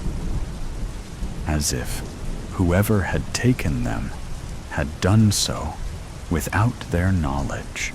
Bev's stomach started to turn as she read through the documents. Every one a piece of evidence. Evidence of an affair. It wasn't the affair itself that unsettled her. It was the fact that someone had collected evidence of it and had compiled it right here in the home of the man involved. She set the papers down and began to take steps backward as quietly as she could. But a noise behind her forced her to a complete stop. "You shouldn't be here," he said. Bev was frozen, the fear infiltrating every cell. She was caught. But that wasn't what frightened her. It was what she had walked into. She turned slowly, being careful to control her movements. As she did, she found herself face to face with the barrel of a pistol. The man holding it was calm, but in a way, perplexed. Like he wasn't sure exactly what to do with this discovery. "I'm sorry," she started to say. What are you doing here? You shouldn't be here. I cleaned the apartment across the street, and She couldn't find the words, and any she did came out mumbled through her now shaking lips. She'd never seen a gun in person before, much less had one trained on her face. She couldn't think, and she could hardly breathe. He raised his free hand and rubbed his forehead as if working through a complicated mathematical equation. "Move," he said. "What?" "I said move. Into the dining room," he said, waving the gun in the direction she was to go. She did as she was told, inadvertently holding her hands in the air like she was under arrest. She knew it was silly. She would have felt much better if a police officer were detaining her versus what she was currently experiencing. As she emerged into the dining room, the couple she'd been watching for over a week came into view. They had to hear her enter, but they didn't dare move, and Bev believed she already knew why. "Douglas, Denise, we have an unexpected guest," he said. Still, they didn't move. Bev waited for a verbal confirmation that they were even alive. But then she saw the woman he'd called Denise's throat catch slightly as she fought to control her breathing. "I think introductions are in order. Why don't you go first?" he said, poking Bev in the back with the gun. I'm Bev Thomas. I just clean the apartment across the street. Perhaps you'd like to tell us exactly why you've intruded upon our evening of wonders and romance. Bev Thomas. I noticed them having dinner in the same spot all last week, and You were nosy, the man said, finishing her sentence. I was concerned. You didn't mean what? To break into this apartment? To impose somewhere you weren't welcome? But you did it anyway, didn't you? Bev Thomas. You know what, though? That's okay. You see, you and I are a lot alike. Curious. You were curious about this beautiful couple. So was I. You can imagine just how curious I was when I discovered that my wife of 15 years was having an affair with a wealthier, more attractive, and apparently more adventurous man. Bev didn't know what to say. Her fears were being confirmed, but that didn't bring her a single ounce of relief. For once, she wished she'd been wrong. Since they can't answer for themselves, allow me to complete the introductions. Douglas Allen, my wife's new lover, my darling wife, Denise. As for me, my name is about as important as our marriage was to my whore of a wife. Again, Bev stayed quiet. You must be wondering what exactly you happened upon tonight. Bev Thomas, let me illuminate you. You see, I have been tracking this forbidden love affair for over 2.5 years. Every meetup, every email, every middle-of-the-night phone call that my wife took from the downstairs bathroom as if I wouldn't hear. Everything. I was so moved by the greatest love story ever told that I figured, why not recreate it? Let the lovebirds live through it all one more time. We've been at it for weeks, Bev. Day and night. Every dinner date, every intimate conversation, every single moment of sexual engagement. All of it on replay, like a show on Broadway. The obvious difference is an audience of only one to enjoy it, he said, referring to himself. She doesn't have anything to do with this, Mike. Just let her leave. Denise's sudden outburst startled Bev so much that she almost jumped. The woman in the window had finally broken her silence. The man called Mike was still behind her, so Bev couldn't see his face. Even so, she could feel the anger radiating off him like heat from a bonfire. What is the rule, Denise? What is the fucking rule? She didn't respond, nor did she look away from Doug Allen. Her face was expressionless, but her eyes told the story all on their own. It was clear to Bev that Denise was overrun with fear. She'd messed up, and she knew it.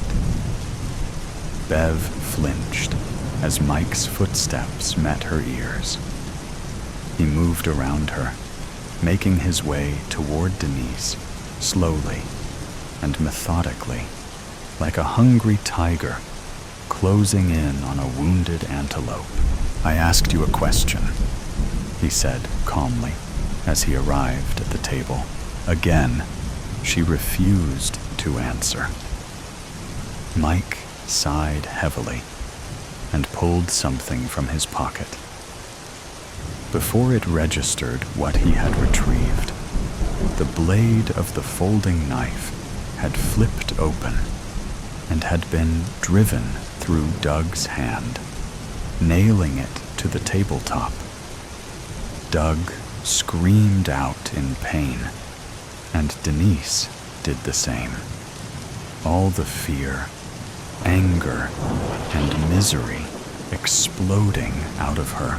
"Look what you made me do, you whore. You worthless bitch. You couldn't follow a simple set of fucking rules. Don't break character. Ever. You've ruined the entire sequence." When he was done, he collected himself and turned back to Bev. She expected he was about to explain the rules of engagement in this little game he'd created. But he stopped realizing what he had done. Years of tracking, months of planning, weeks of playing out his fantasy of revenge, and he'd never made a mistake. Until now. He turned back around as quickly as he could, but it was too late. Denise had already pulled the knife from Doug's hand. As his front side became exposed, she drove the knife deep into his chest. He gasped and began to stumble backwards. She followed him onto the floor, where she pulled the blade out and then stuck it in again. Then again, and again. Doug nursed his wounded hand, and Bev watched, frozen in time, as the slaughter ensued. When she no longer had the strength to pull the knife out, and Mike was fighting for his last few breaths, she moved up to his head and whispered something in his ear. His eyes went wide, then slowly shut, as the final bit of life departed from his body. What happened next was a whirlwind of police sirens, flashing lights, EMTs, and crime scene technicians. People in uniform taking Bev's statement again and again. Paramedics checking her for injuries, the flash of cameras as evidence was documented and collected inside the penthouse.